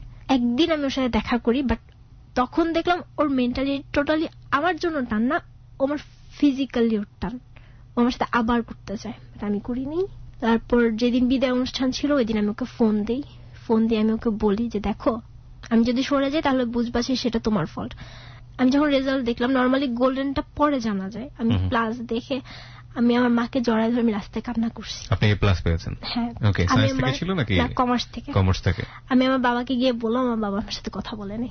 তো রাত্রেবেলা আমার স্যার আমাকে ফোন দিল যে মনিকা তুমি মোবাইলে দেখো, মোবাইলে ফুল রেজাল্ট দিতেছে সাবজেক্ট ওয়াইজ। তারপর যখন আমি মোবাইলে দেখলাম আমার গোল্ডেন আসছে। Golden A plus? কত সালে? 2013 মতিঝিল থেকে, মতিঝিল মডেল থেকে। Okay. College life start, totally new একটা লাইফ। তখন আমি একটা ছেলের সাথে আমি আবার রিলেশন করি। রিলেশন বলতে আমার তখন মেন্টালিটি ছিল আমি ছেলেদের ইউজ করব। কেন এটা মেন্টালিটি হলো আমি জানি না কেন, বাট আমার ভিতর চলে আসছে আমি ছেলেদের ইউজ করব। কি ছেলেটার নাম কি ছিল? তানভীর। ওকে। তারপর এই মোবাইল দেওয়ার পর আমি ওর সাথে কন্ট্যাক্ট করি। ও তখন আমার সাথে ফ্রেন্ডশিপ, নট লাভ, এই ধরনের কিছু না। একদিন আমি আমার মার কাছে ধরা পড়ে যাই। আমি আমাকে বলি আম্মু দেখো সাথে আমার জাস্ট ফ্রেন্ডশিপ আর কিছু না, বাট আম্মু আমাকে বিলিভ করে না। আমি অনেক উল্টাপাল্টা কথা বলেছিল। আমি আমার আম্মুর সাথে রাগ করে আমি অনেকগুলো ওষুধ খাই। তারপর আমাকে ওয়াশ করায় নিয়ে আসার পর আমি তখন আবার টোটালি সুস্থ, আমি পড়াশোনা করতেছি ভালোভাবেই। মাঝখানে আমার হঠাৎ করে কেন যেন মনে হলো যে রানা আমাকে সত্যি লাভ করে, আমি ওকে ঠকাইছি। এটা চিন্তা করে আমি ওর কাছে আবার ব্যাক করলাম, বাট ব্যাক করার 1.5 মাসের মাথায় আমি জানতে পারলাম ওর একটা ফ্রেন্ডের মাধ্যমে ও আসলে আমাকে লাভ করে নাই কখনো, ও আমাকে টোটালি ইউজ করছে। তারপর আমার সাথে রিলেশন হয় হচ্ছে শাওনের, 1 মাসের রিলেশন ছিল, বাট ও আমার সাথে রিলেশনটা করে টাকার জন্য। আরেকটা মোমেন্টস যেটা আমার লাইফে অনেক কিছু চেঞ্জ করে দিছে, আমি যে কোচিং এ পড়তাম ওই কোচিং এর ফার্স্ট ইয়ার, আমি যখন সেকেন্ড ইয়ারে, ফার্স্ট ইয়ার একটা ছেলে স্টুডেন্ট, নতুন স্টুডেন্ট আসছে, ও আমাকে মনে করতো আমি ফার্স্ট ইয়ারে ওদের সাথে স্টুডেন্ট। তো ও আমার সাথে কথা বলতে ট্রাই করতো, বাট কখনো পারেনি।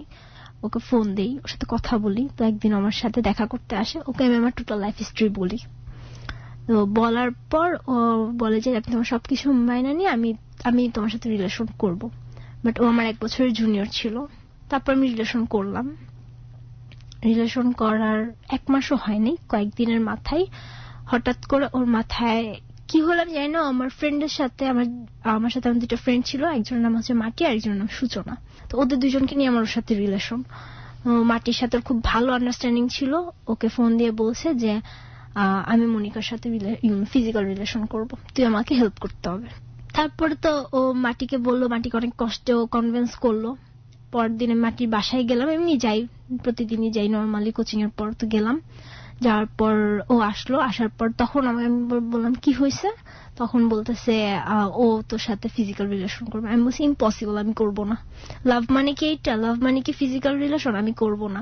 মাহমুদ আমাকে বলতেছে যে তুমি তো শাওনের সাথে ফিজিক্যাল রিলেশন করছো, এই জন্য তুমি এখন আমার সাথে করতে চাইতেছো না। আমি বলছি আমি শাওনের সাথে ফিজিক্যাল রিলেশন করিনি, আমার লাস্ট রানার পর আমার কারোর সাথে আমার কোনো ফিজিক্যাল রিলেশন হয়নি। তো ওর সাথে আমার 4 মাসের রিলেশন ছিল। 4 মাসের মধ্যে মোটামুটি প্রায় অনেকবার আমার সাথে রিলেশন হয় ফিজিক্যালি। ওর সাথে রিলেশনের পরে আমি এফবি আইডি খুলি, আমি ফেসবুক আইডি চালাচ্ছি। তো তখন আমার অবস্থা এমন হয়ে গেছে, আমি মেন্টালি সিক হয়ে যাইতেছি। আমি তখন খুঁজতেছি আমার এখন টোটালি আমার মেন্টালি সাপোর্ট দিতে পারবে, আমার এরকম একজন মানুষ আমার লাগবে। এর মধ্যে আমার মাহমুদের সাথে যতবার ফিজিক্যাল রিলেশন হয়েছে ততবারই আমার ফ্রেন্ডরাই আমাকে ওই মাটির কথা বললাম, আমাকে উদ্বুদ্ধ করছে। একটা বিষয় আমি একটু ছোট করে আপনার কাছ থেকে জানার চেষ্টা করি, এই যে আপনি এত বড় বড় মানে শারীরিক সম্পর্কে জড়িয়ে আছেন, এগুলো সবার সাথে আপনি শেয়ার করতেন? মাটি বা আপনার ফ্রেন্ডের সবাই জানতো বিষয়গুলো? না, সবাই জানতো না। তাহলে বিষয়গুলো নিয়ে বারবার কেন চেস করছে সবাই? এটা শুধু মাটি করতেছিল, কারণ মাটি জানতো শুধু, মানে মাহমুদের সাথে আমার যে রিলেশনটা ছিল ফিজিক্যালি, এটা ওই রানার পরে যে ছেলেটার সাথে আপনার রিলেশন হয় তার নাম কি ছিল? আর তানভীর। ওটা এন্ড হলো কিভাবে? ওটা এন্ড হলো হচ্ছে আমি ওই যে ওষুধ খেলাম রাগ করে। আচ্ছা, রাগ করে ওষুধ খাওয়ার পর আম্মু আমাকে বললো, মানে আমি আম্মুকে বুঝাইতে চাইলাম যে আমার এই ধরনের কিছুই না, এবং তারপর থেকে যোগাযোগ বন্ধ করে দিয়েছেন? আমি টোটালি যোগাযোগ বন্ধ করে দিয়েছি। তানভীরের পরে যে ছেলেটা আসলো তার নাম কি? শাওনের সঙ্গে আপনার শারীরিক সম্পর্ক ছিল না, কিন্তু এই সম্পর্কটা এন্ড হলো কিভাবে? এটা ও আমাকেও অ্যাভয়েড করতো, একটা পর্যায়ে গিয়ে অ্যাভয়েড করেছে। ওই টাকাটা যখন নিল টাকা নেওয়ার পর থেকে অ্যাভয়েড। এরপরে যে আসলো তার নাম কি? মাহমুদ মূলত চাইতো আপনার সঙ্গে এই ধরনের সম্পর্ক জড়াতে, এবং মাহমুদের সঙ্গে আপনি তখন কন্টিনিউ করছেন। ওকে, তারপর?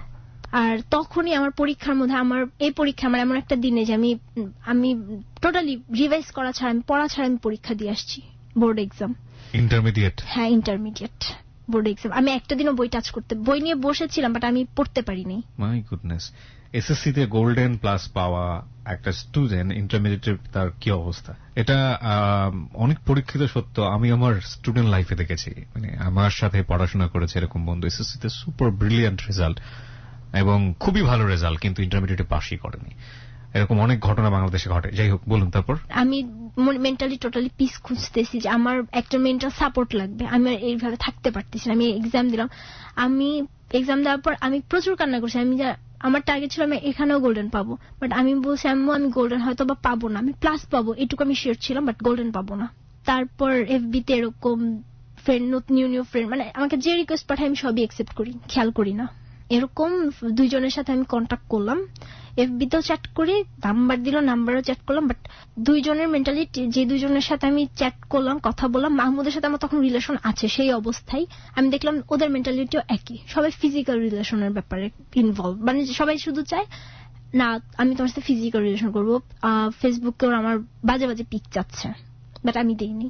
রোজার ঈদের পর হঠাৎ করে আমার আইডিতে একটা রিকোয়েস্ট আসে, আরিফ বিল্লাহ রাফি নামে। আরিফ বিল্লাহ রাফি মানে আমাদের এই মুহূর্তে যিনি প্রেজেন্ট আছেন। ওকে, তো আমি জানি না, আমি সব রিকোয়েস্টই আমি দেখার সঙ্গে সঙ্গে অ্যাকসেপ্ট করে ফেলছি, বাট ওর রিকোয়েস্ট অ্যাকসেপ্ট করার আমি কেন যেন মানে একটু দ্বিধাদ্বন্দ্বের মধ্যে ছিলাম, কি অ্যাকসেপ্ট করব কি করব না। কত সালে আসে এটা, কত সালের কথা বলছিলেন? 2000 এই সালেই, সে জুলাইয়ের ঘটনা। জুলাই মানে এই কিছুদিন আগে যে জুলাই মাস গেল, রোজার ঈদের পরপরই। ওকে। তো আমি ওর পুরো প্রোফাইলটা দেখি। ওর প্রোফাইলে ছিল ও শামসুল হকানি স্কুল অ্যান্ড কলেজ থেকে SSC pass, Cambrian school and college থেকে এইচএসসি, আর ঢাকা ইউনিভার্সিটিতে পড়ে। অনেক দ্বিধাদ্বন্দ্বের পর আমি ওকে অ্যাকসেপ্ট করি। করার পরও ওর সাথে আমার চ্যাট শুরু হয়। ওই ফার্স্ট আমাকে নক করে। তো নক করার পর এরপরও আমাকে বলে ওর আরেকটা আইডি আছে রাফেদ চৌধুরী, মানে রাফায়েদ হাসান রাফেদ নামে। তো ও আমাকে ওই আইডি থেকে আমাকে অ্যাড পাঠায়, আমি ওকে অ্যাকসেপ্ট করি। ওর সাথে আমার চ্যাট শুরু হয়। আমি ওকে আপনি করে বলে আমাকে তুমি করে বলে। হ্যাঁ, মন খারাপ। তো একদিন আমি ওর ফোন নাম্বার চাই, আমি নিজেই চাই ওর ফোন নাম্বার। ও আমাকে ফোন নাম্বার দেয়, আমাদের ফোনেও কথা হয়। তারপর 2-1 দিন পর ও আমার সাথে দেখা করতে চায়। আমি তোমার সাথে মিট করব আমার ফ্রেন্ড, জাস্ট ফ্রেন্ড হিসেবে। তো আমি তখন অ্যাডমিশন কোচিং করছি। ও যে রাতে আমার সাথে কন্ট্যাক্ট করে যে আমি আসবো কালকে শিওর, ও আমাকে বলছে ও 11টার দিকে আমি আসতে বলছি। আমার 11:20 পর্যন্ত এক্সাম। তো আমাকে বারবার বলতেছিল যে আমার ওয়েট করতে ভালো লাগে না, আমি টাইম মতো আসবো, বাট আমার ওয়েট করতে ভালো লাগে না। আমি খুব এক্সাইটেড ছিলাম এফবিতে ফার্স্ট কারোর সাথে এভাবে ডিরেক্ট মিট করা। আমি ওকে বলছি ঠিক আছে, আমার তো এক্সাম 11:20 পর্যন্ত, আমি ট্রাই করবো যত তাড়াতাড়ি আসা যায়, প্লিজ আমার যদি লেট হয় তুমি রাগ করো না। তো ও আসলো। আমি এক্সাম দিয়ে অনেক দ্রুতই, তারপরেও ওকে আমি 20 মিনিট ওয়েট করাইছি। আসলাম, দেখা হইলো। বেলি রোড দিয়ে আমরা হাঁটতেছি, কথা বলতেছি, হাঁটতে হাঁটতে আমরা রমনায় যাই। রমনায় গিয়ে আমরা বসতেও পারিনি। এর মধ্যে আমাকে মাহমুদ বারবার ফোন দিতেছে, কোথায় তুমি? আমি বলছি আমি কোচিং করে আমি আমার ফ্রেন্ডদের সাথে আসি। রাফির ইচ্ছা ছিল ও আমার কোচিংটা দেখবে, ও আমাকে ওইখান পর্যন্ত পৌঁছায় দিয়ে ও চলে যাবে। ও চায় নাই যে আমার মাহমুদের সাথে আর কোন ধরনের কোনো মানে অকারেন্স হোক।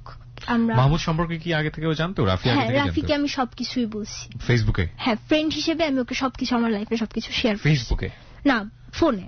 ওকে। তখন আমরা রিক্সা দিয়ে যাওয়ার পর আমরা একটা মোড়ে নামি, কারণ বেশি দূর রিক্সা নিয়ে গেলে কোনো টিচারের সামনে বা আম্মুর সামনে পড়ে গেলে প্রবলেম।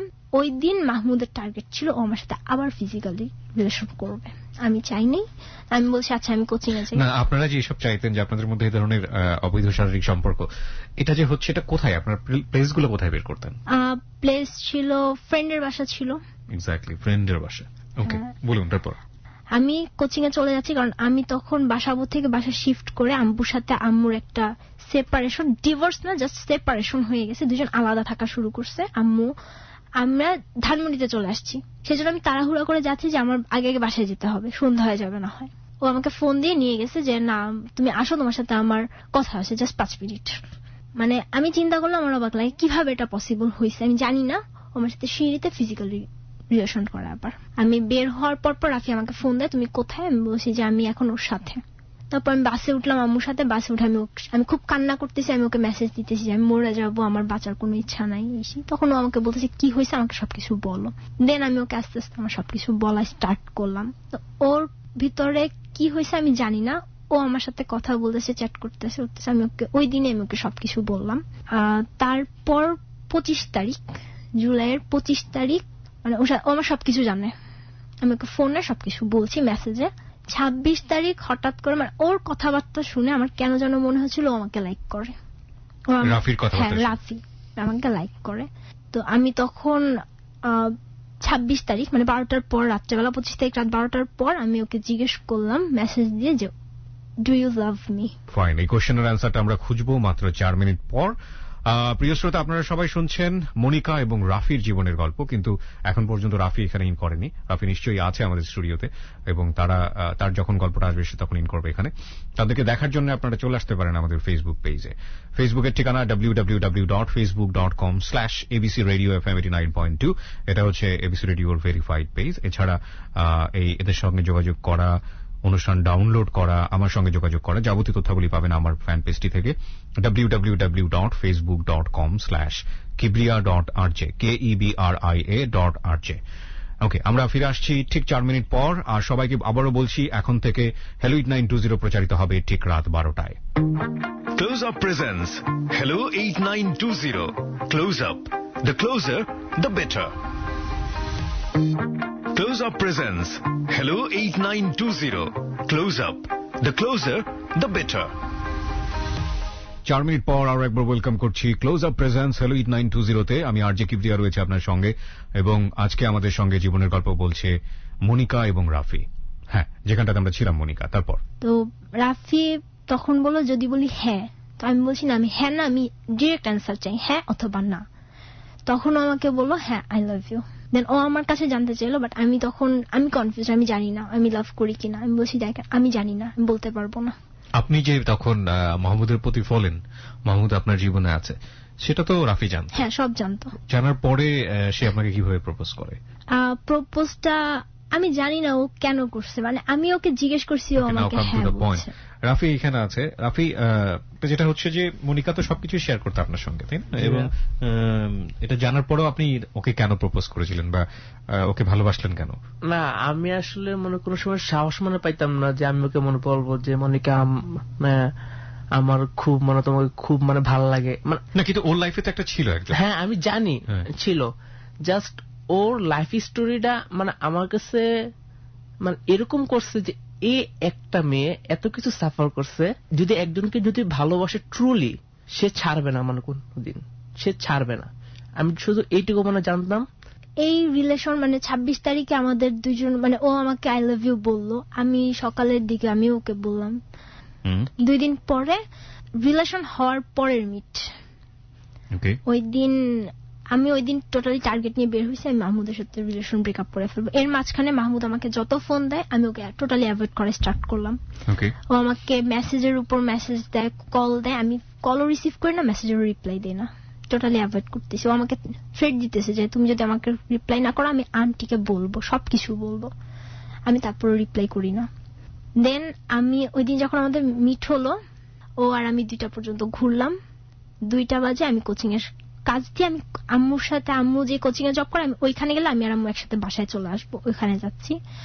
তো মাহমুদ ওই দিন কোচিং থেকে বের হয়ে ও আমি যেখানে কোচিং করি ওইখানে দাঁড়ায় ছিল। তো আমি আমার ফ্রেন্ড যে নূপুর, ওকে বলছি মাহমুদ যদি তোকে ফোন দেয় কিছু দেয়, তুই বলবি মনিকা কোচিং এ ক্লাসে আছে, আর কিছু বলবি না। তোকে যদি রাস্তায় দেখে বলবি ও অফিস রুমে কাজ করতেছে, তো তুই ও এখন দেখা করতে পারবে না, ও আসবে পরে। ও যেন মাহমুদ যেন আমাদেরকে দেখতে না পায়, আমরা অন্য দিক দিয়ে চলে যাচ্ছি। এর মধ্যে মাহমুদ আমাকে ফোন দিছে, কোথায় তুমি? আমি এর মধ্যে ওকে বলছি আমি তোমার সাথে রিলেশন রাখবো না, আমার ভালো লাগে না। আমি রাফিকে পাঠাই দিলাম যে তুমি সামনে চলে যাও, এদিকে দাঁড়াও না, দেখলে প্রবলেম হবে। ও আসলো। এর মধ্যে মাহমুদ বলতেছে আন্টি আমাকে বলছে তুমি আমার সাথে কোচিং এ যাওয়ার জন্য, আমি আন্টিকে সবকিছু বলছি, আন্টি সব জানে। তার 2 মিনিট আগে আমার সাথে আম্মুর কথা হয়েছে, আমি বলছি আম্মু আমাকে কথা কিছু বলে নাই, তুমি যাওয়া লাগবে না, আমি একাই যেতে পারবো। আমার পিছন পিছন আসতেছে।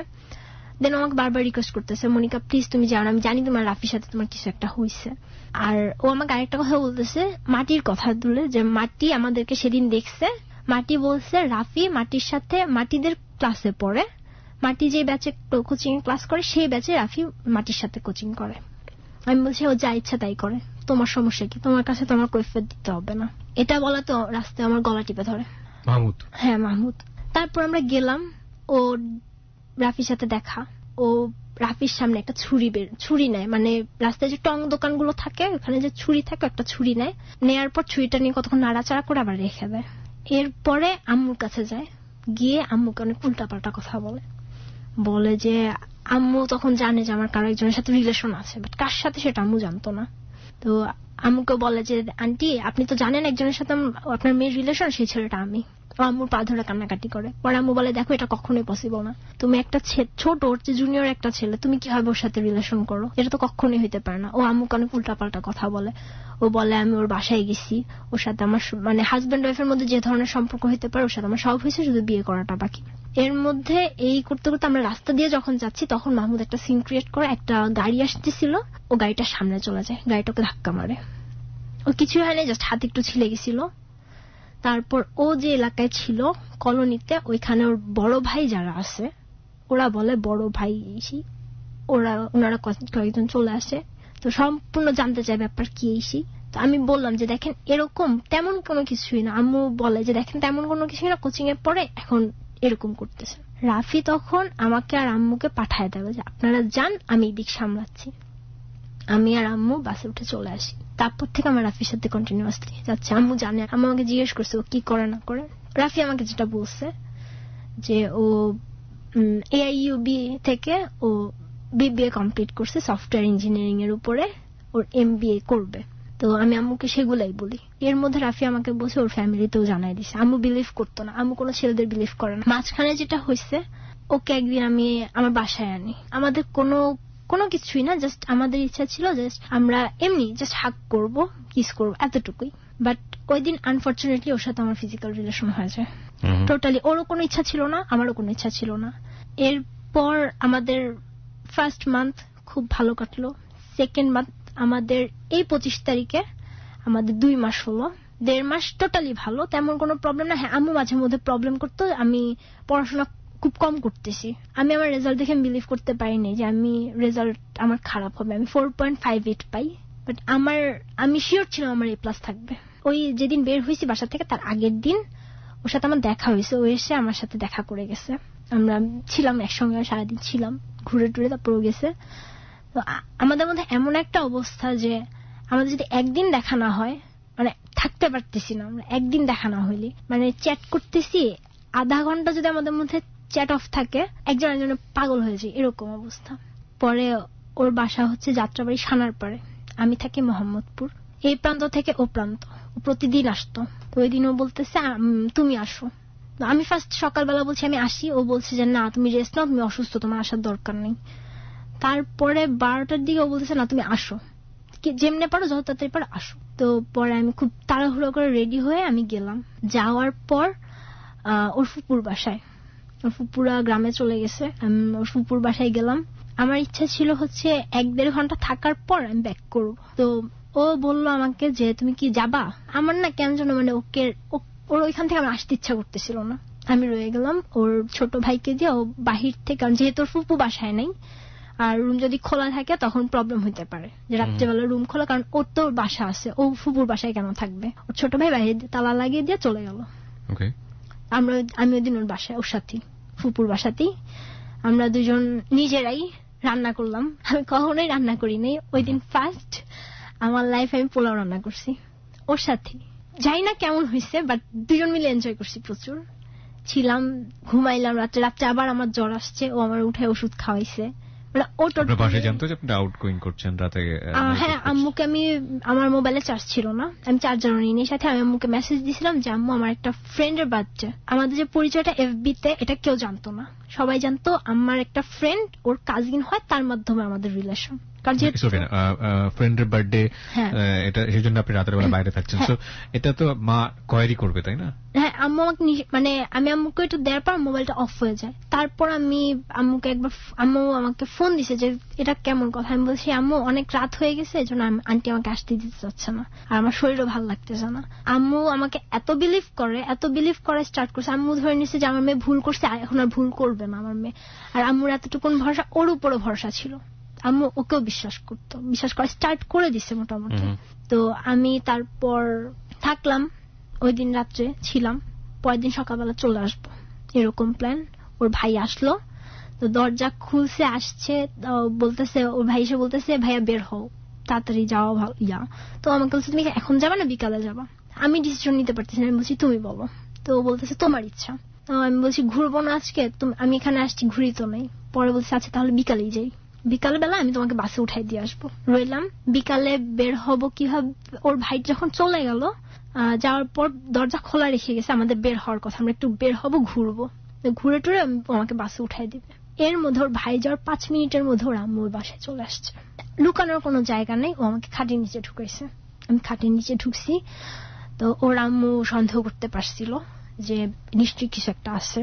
ওর আম্মু সারা ঘর খুঁজলো, এন্ড লাস্ট পর্যন্ত খাটের নিচে উকি দেওয়ার পর আমাকে দেখতে পাইলো। দেখার পর উনি আমাকে মানে বের করলো খাটের নিচ থেকে। তো আমার পরিচয় জানতে চাইলো। তখন আমি জানতে পারলাম যে রাফি আমার সাথে অনেক কিছু মিথ্যা কথা বলছে।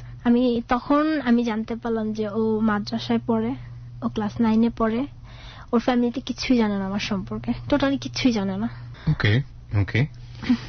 তো দেন ওর আম্মু ওকে মারছে হালকা পাতলা, কারণ শাসন যা করবে একটা মেয়ের সাথে একটা ছেলে একটা রুমে বলছে, আমার পরিচয় জানতে চাইছে, আমাকে অনেক কিছু বলছে। যাই হোক, আমি ওইগুলো নিইনি, পাত্তা দেইনি। আমার জাস্ট এতটুকুন খারাপ লাগছে যে আমি কি সত্যিটা শুনলে কি আমি আগাইতাম না।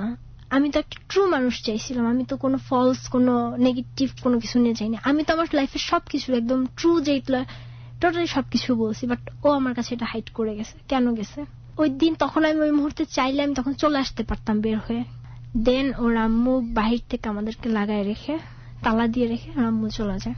যাওয়ার পর ও আমার পায়ের মধ্যে ধরে অনেক কান্না করে, যেটা আমি সহ্য করতে পারিনি। মানে আমি বিশ্বাস করলাম একটা ছেলে এভাবে কিভাবে কান্না করে। আমি আমার লাইফে কিচ্ছুই পাইনি, জাস্ট আমি একটু লাভ পাওয়ার জন্য, জাস্ট একটু ভালোবাসার জন্য আমি তোমার কাছে এটা চাইছি।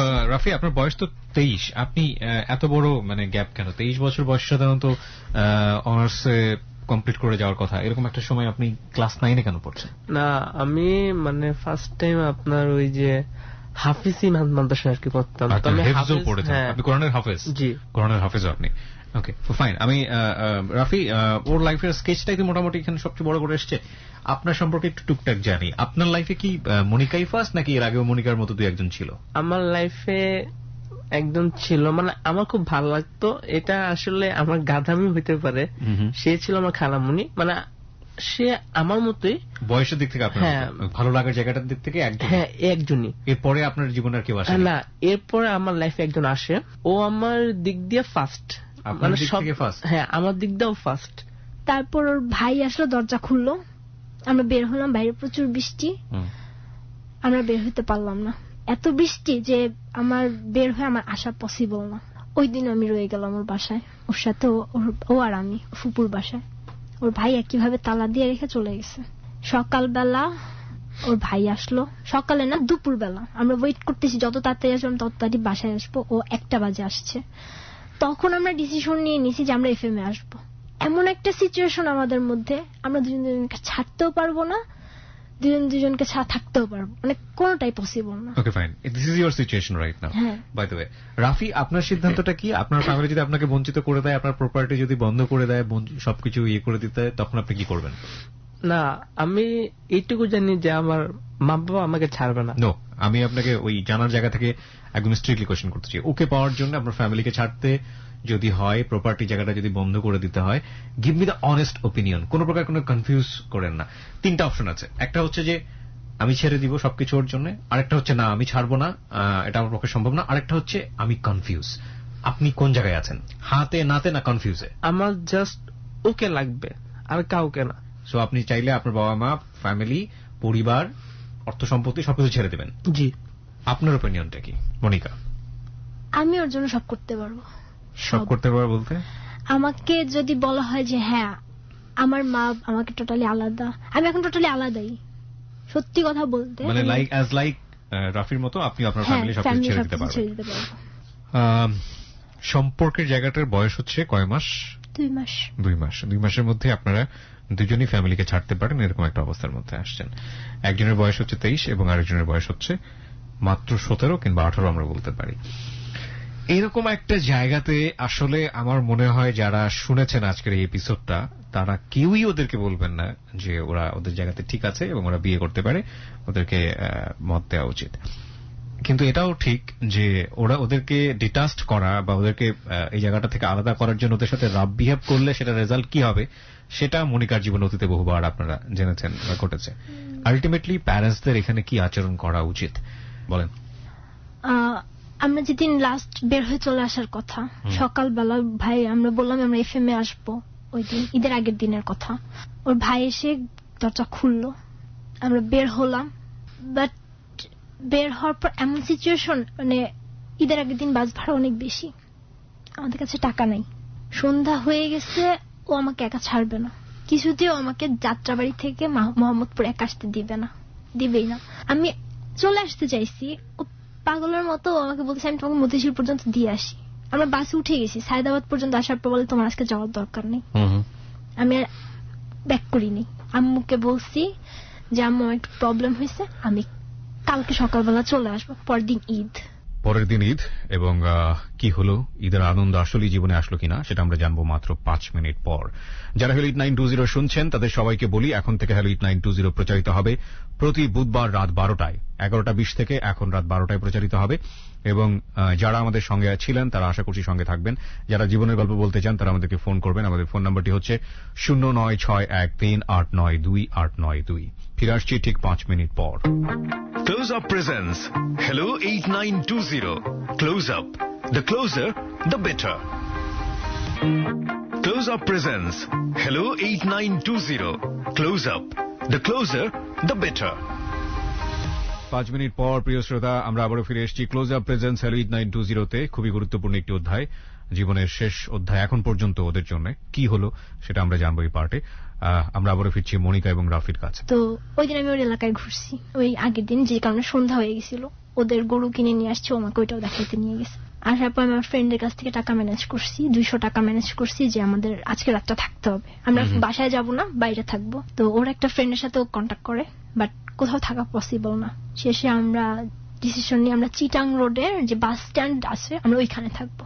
ও বলে ওর বাসার পাশে একটা নতুন কনস্ট্রাকশন একটা বিল্ডিং হচ্ছে, তো ও বলে যে রাত্রে আমি এখন তোমাকে ওইখানে নিয়ে যাব, তুমি জাস্ট ওইখানে থাকবে, আমি বাসায় যাব, আমাদের কারো মোবাইলে চার্জ নেই, আমি বাসায় গিয়ে জাস্ট মোবাইলটা চার্জ দিব, আধা ঘন্টার মধ্যে আমি যদি পারি আমি ফুপুর বাসার চাবিটা নিয়ে বের হবো, আর যদি না পারি তোমাকে কষ্ট করা ওই বিল্ডিং এর দোতলায় তোমার রাতটা কাটাইতে হবে।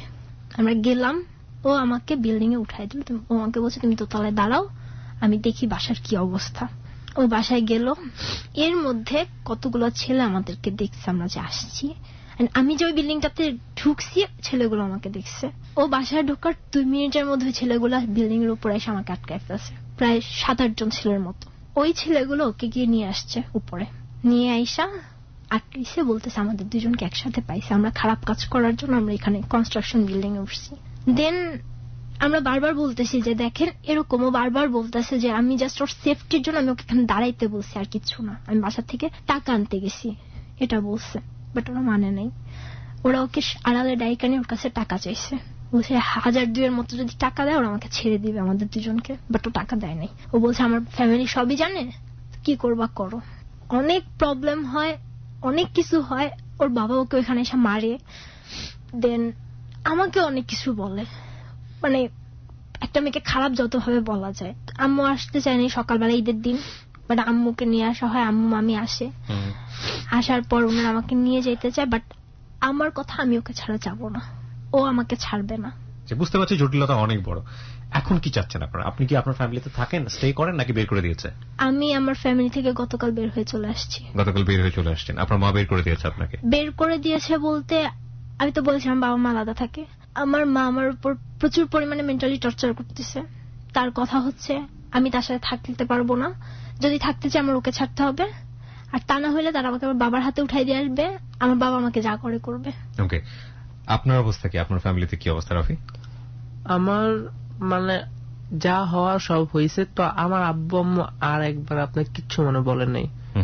বাট আপনি কি স্টে করছেন আপনার ফ্যামিলিতে নাকি ওখান থেকে বের হয়ে আসছেন? না না, আমি এখনো মানে একবার আমার আব্বু আম্মুর সাথেই আছি। ওকে, ওর যে মানে প্রবলেম গুলো হইতেছে আমার, ও মানে ওই দিন বলছে রাফি তুমি বাসায় আসো, আমি ওই দিন ওর এলাকায় যাই, ও জাস্ট ও সার্টিফিকেট নিয়ে ও বের হইছে, আমার হাতে 1 টাকাও নাই।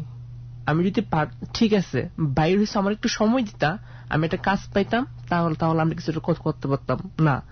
ও স্টিলি ও বাইরে হইছে। কালকে রাত্রেবেলা আমরা কোথাও যেতে পারি নাই, আপনার সাথে মিট করার পর আমরা এয়ারপোর্টে গিয়ে আপনার মানে থাকছি। আমাদের ফ্যামিলি টোটালি যাচ্ছে আমাদের সেপারেট করে দিবে। আমার মা, আমি বাসা থেকে বের হইছি, আমার আমাকে বের হইতে দিবে না, আমি বলছি আমি রেডিওতে যাব, আমার কাজ আছে, আমাকে দিবে না। পরে আমি ওকে মেসেজ দিচ্ছি আমি তোমাকে ফোন দিয়ে কিছু কথা বলবো, তুমি এগুলো মাথায় নিবা না। আমি ওকে ফোন দিয়ে উল্টাপাল্টা কথা বলছি, এগুলো শুনে আমার মা খুশি হয়েছে। আমি ওকে টোটালি বলছি যে তুমি যদি আমাকে ছাড়তে চাও তুমি ছাড়তে পারো, আমি তোমাকে জোর করতেছি না, তোমার যা মন তুমি তাই করো। ওকে, কিছু জিনিস খুবই গুরুত্বপূর্ণ এখানে। দুটো জিনিস, একটা হচ্ছে আপনাদেরকে আমার গল্পটা শুনে যেটা মনে হয়েছে অ্যাজ এ হিউম্যান বিং হিসেবে সেটা বলা, আর একটা হচ্ছে এখানে লাখ লাখ মানুষ শুনতেছে, তো তারাও কিছু না কিছু বলছে ফেসবুকে, সেটাও বলা। আপনি আমাকে বলেন মনিকা, আপনি যদি আপনার মায়ের জায়গায় থাকতেন আপনি কি করতেন? আমি আমার মেয়ের সুখটাই দেখতাম, সে কি চাচ্ছে, সে কিভাবে হ্যাপি থাকতে চাচ্ছে, আমি ওইটাই দেখতাম। সুখ চাইতেন যেটা, সেটা দেখতেন। হ্যাঁ, আমার মেয়ে কিভাবে হ্যাপি থাকবে। আপনি যদি বুঝতেন যে আপনার মেয়ে সুখী হবে না, তাহলে আপনি কি করতেন? সুখী হবে না, সে যদি বলে যে হ্যাঁ আমি সুখী হব, আমি ওকে নিয়ে ভালো থাকতেছি, আমি দেখতেছি যে হ্যাঁ আমার মেয়েটা তাকে নিয়ে ভালো আছে, তাহলে আমি কেন বাধা দেব? প্রথম কথা হচ্ছে যে আপনার মা আপনার চাইতে অনেক বেশি এক্সপেরিয়েন্সড। হ্যাঁ। এক, 2 নম্বর যেটা, সেটা হচ্ছে প্রত্যেকটা বাবা মাই চায়, 2-1টা এক্সেপশনাল থাকতে পারেন, অন্তত মা চান যে তার মেয়ে সুখে থাকুক। 3 নম্বর, ইন জেনারেলি যদি বলি, তাহলে আপনারা এখন যে স্টেজে বিলং করছেন, ইকোনমিক্যালি, বয়সের দিক থেকে, কোন দিক থেকেই আপনারা ফিট না ফিউচার লাইফ কন্টিনিউ করার জন্য। আপনারা দুজন প্রচন্ড লাভ করেন দুইজনকে, এই জায়গাটায় আমরা রেসপেক্ট রাখলাম, হ্যাঁ, শ্রদ্ধা রেখেই বলতেছি। ইকোনমিক স্ট্যাটাসের জায়গাটা থেকে, ও যে বললো না কালকে রাতে এয়ারপোর্টে কাটিয়েছে, আজকে রাত কোথায় থাকবেন আপনারা কিন্তু জানেন না, এবং কালকে কোথায় থাকবেন জানেন না। 2 দিন, 3 দিন, 4 দিন, সর্বোচ্চ 1 মাসে হবে চলতে পারবেন, তারপরে লাইফটা কিন্তু অনেক বেশি পাজল হয়ে যাবে। এই যে ভালোবাসা বা ইমোশনের জায়গাতে আছেন, এই ইমোশনটা হয়তো আরো স্ট্রাগল পেলে হয়তো ভালোর দিকে যাবে, অথবা শেষ হয়ে যাবে। আমি সেটা বলতে চাচ্ছি না। আমার কথা হচ্ছে আপনাদের লাভের জায়গাটা ঠিক আছে, এটা আপনাদের ব্যক্তিগত ব্যাপার, কিন্তু আপনারা সোশ্যাল রিয়েলিটিকে তো অস্বীকার করতে পারবেন না। আপনাদের ঘর সংসার করতে হলে সেই স্টেজ থাকতে হবে, সেই ইকোনমিক অবস্থা থাকতে হবে। আপনি নিজেও এখন পর্যন্ত সেই বয়স প্রাপ্ত হননি, 1। আর 2 নম্বর হচ্ছে হলো কিছুই করেন এখন পর্যন্ত, তাহলে ও কি করবে?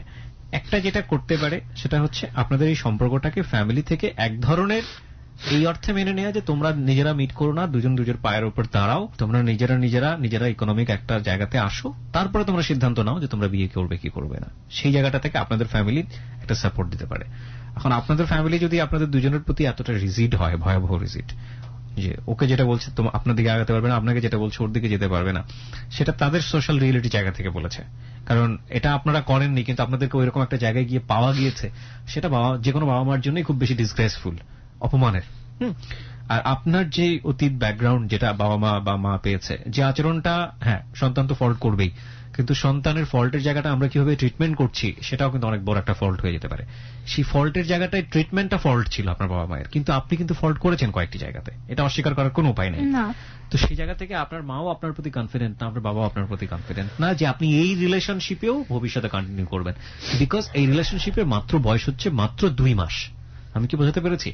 রাফির জায়গাটা আমি ইনোভেটই করতে চাই না, আমি ধরে নিচ্ছি ও খুব ভালো একটা ছেলে, যেটা আপনার জীবনে পারফেক্ট, কিন্তু আপনার জায়গাটা তো স্টেবল না। একটা রিলেশনশিপ অন্তত 2 বছর কন্টিনিউ করেন, অন্তত 4 বছর কন্টিনিউ করেন, অন্তত 5 বছর কন্টিনিউ করেন, করার পরে গিয়ে একটা সিদ্ধান্ত নেন যে আপনারা সংসার করবেন কিনা। মাত্র 2 মাসের ইমোশন একজন মানুষকে চেনা যায় না, বা আদৌ আপনারা দুজনের ফিট কিনা এটা চেনা যায় না।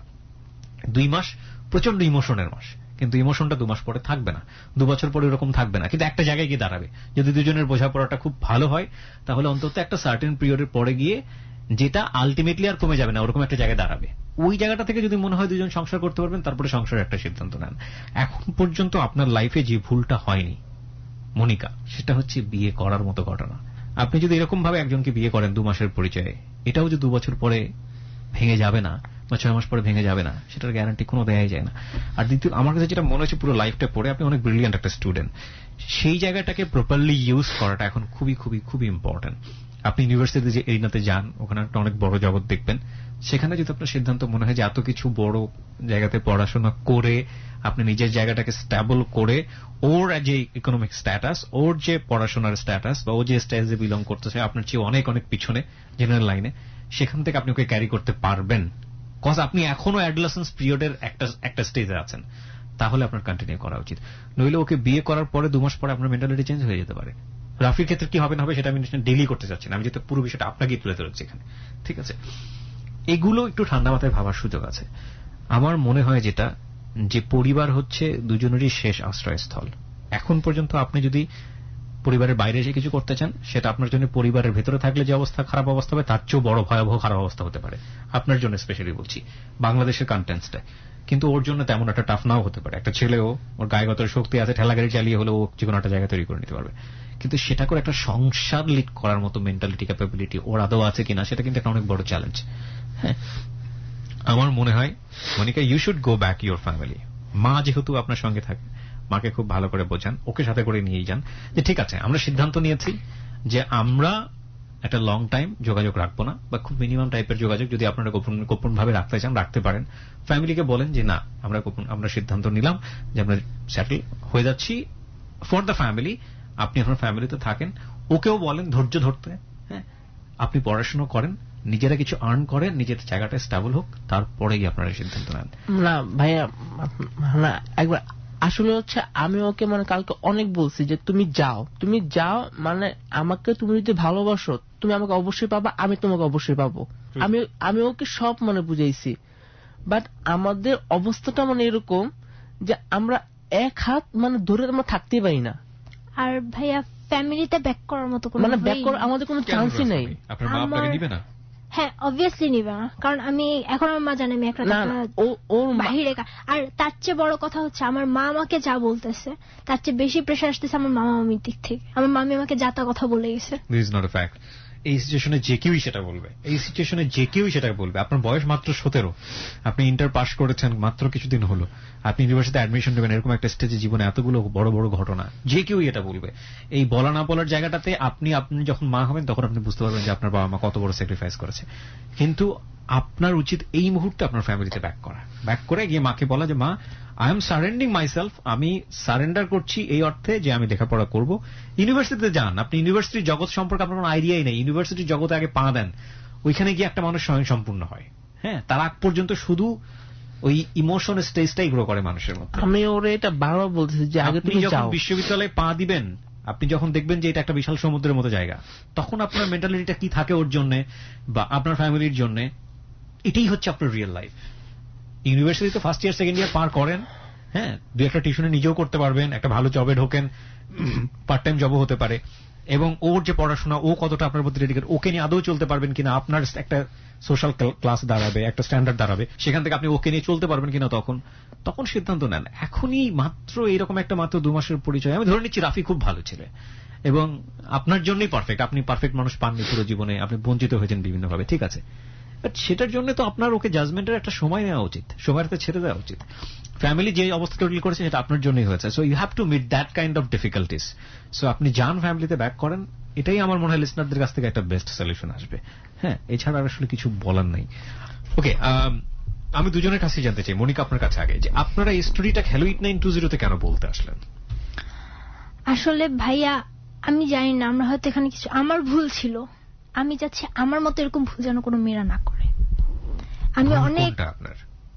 আমি আমার লাইফের, হ্যাঁ, আমি একটা রিলেশনের পর আমি নিজে সাফার হওয়ার কারণে আমি আমার বাবা মাকে অনেক কষ্ট দিয়ে ফেলছি। আমি আমার নিজের লাইফ নিয়ে বলতে পারি যে আমি আগেও বলে গেছি আমি আমার নিজের লাইফ নিয়ে খেলছি। রাফি, কেন মানে মাত্র 2 মাসের পরিচয়ে এত বড় একটা রিস্ক নেওয়া, এরকম এফএমএ এসে লোকজনকে সব বলে দেয়া, এবং this will be a great document for your whole life. জীবনের যে কোনো একটা স্টেজে গিয়ে আপনি হয়তো অনেক দূরে অন্য একটা জায়গায় চলে যাবেন, কিন্তু রেডিওর এই শোটা আপনার সারাটা জীবন এই জায়গাটাই থামিয়ে রাখবে। তো এইরকম একটা রিস্ক, এরকম একটা বলার জায়গাটা নিজের থেকে মানুষজনের কাছে এসে নিজের ওকে চাওয়া কেন? আমি শুধু এই জন্য আসছি যে মানে সবাই মানে ভাবতেছে যে আমরা জাস্ট পাগলামি করতেছি, যে আমরা পাগল, এবং এটা সবাই বলছে যে আমরা একটা পাগল। আমরা জাস্ট এই জন্য আসছি না, আমরা আমাদেরকে চাই কোনো না কোনো ভাবেই হোক, মানে সবাই জানি মানে আমাদেরকে একসাথে থাকতে দিক। যারা ফ্যামিলি আছেন, যারা আজকের এই অনুষ্ঠানটা শুনলেন কিংবা ডাউনলোড করে শুনবেন, সবাইকে আমরা একটা রিকোয়েস্ট করব, যদি রাফির সাথে আপনারা সম্পর্কটা বা মনিকার সাথে সম্পর্কটা নাই মানেন, তাহলে ওদেরকে খুব সুন্দর করে ধীরে ধীরে কাউন্সেলিং করেন, খুব সুন্দর করে অল্প অল্প করে বোঝান, কিন্তু কোনো রাশ আচরণ করেন না। আমরা শেষ করতে চাই আজকের ক্লোজ আপ প্রেজেন্স হ্যালো 8920। দুদিকে বেরিয়ে আসে, এই হাত দুটো লাগানো হয়েছে একটা সেরা জামার দুটো আস্তিনের মধ্যে দিয়ে। খাড়া বাসটার মাথায় রয়েছে একটা উপর কাটা মাটির হাড়ি। দূর থেকে বোঝা যায় না, কিন্তু অনুমান করলেন সেই হাড়ির রং কালো, আর তার ওপর সাদা রং দিয়ে আঁকা রয়েছে ডেবা ডেবা চোখ মুখ। আশ্চর্য এই জিনিসটা, পাখিরা আসল মানুষ ভেবে ভুল করে আর তার ভয়ে খেতে এসে উৎপাত করে না। পাখিদের বুদ্ধি কি এতই কম? কুকুর তো এ ভুল করে না, তারা মানুষের গন্ধ পায়। কাক চড়ুই কি তাহলে সে গন্ধ পায় না? মেঘের মধ্যে একটা ফাটল দিয়ে রোদ এসে পড়ল কাকতাড়ুয়াটার গায়ে। লক্ষ্য করলেন যে জামাটা কাকতাড়ুয়াটার গায়ে পরানো হয়েছে সেটা একটা সিটের শার্ট। কার কথা মনে পড়লো ওই ছেঁড়া লাল কালো সিটের শার্টটা দেখে? অনেক চেষ্টা করেও মনে করতে পারলেন না, তবে কোনো একজনকে তিনি ওরকম শার্ট পরতে দেখেছেন বেশ কিছুকাল আগে। আশ্চর্য, ওই একটি নকল প্রাণী ছাড়া আর কোনো প্রাণী নেই।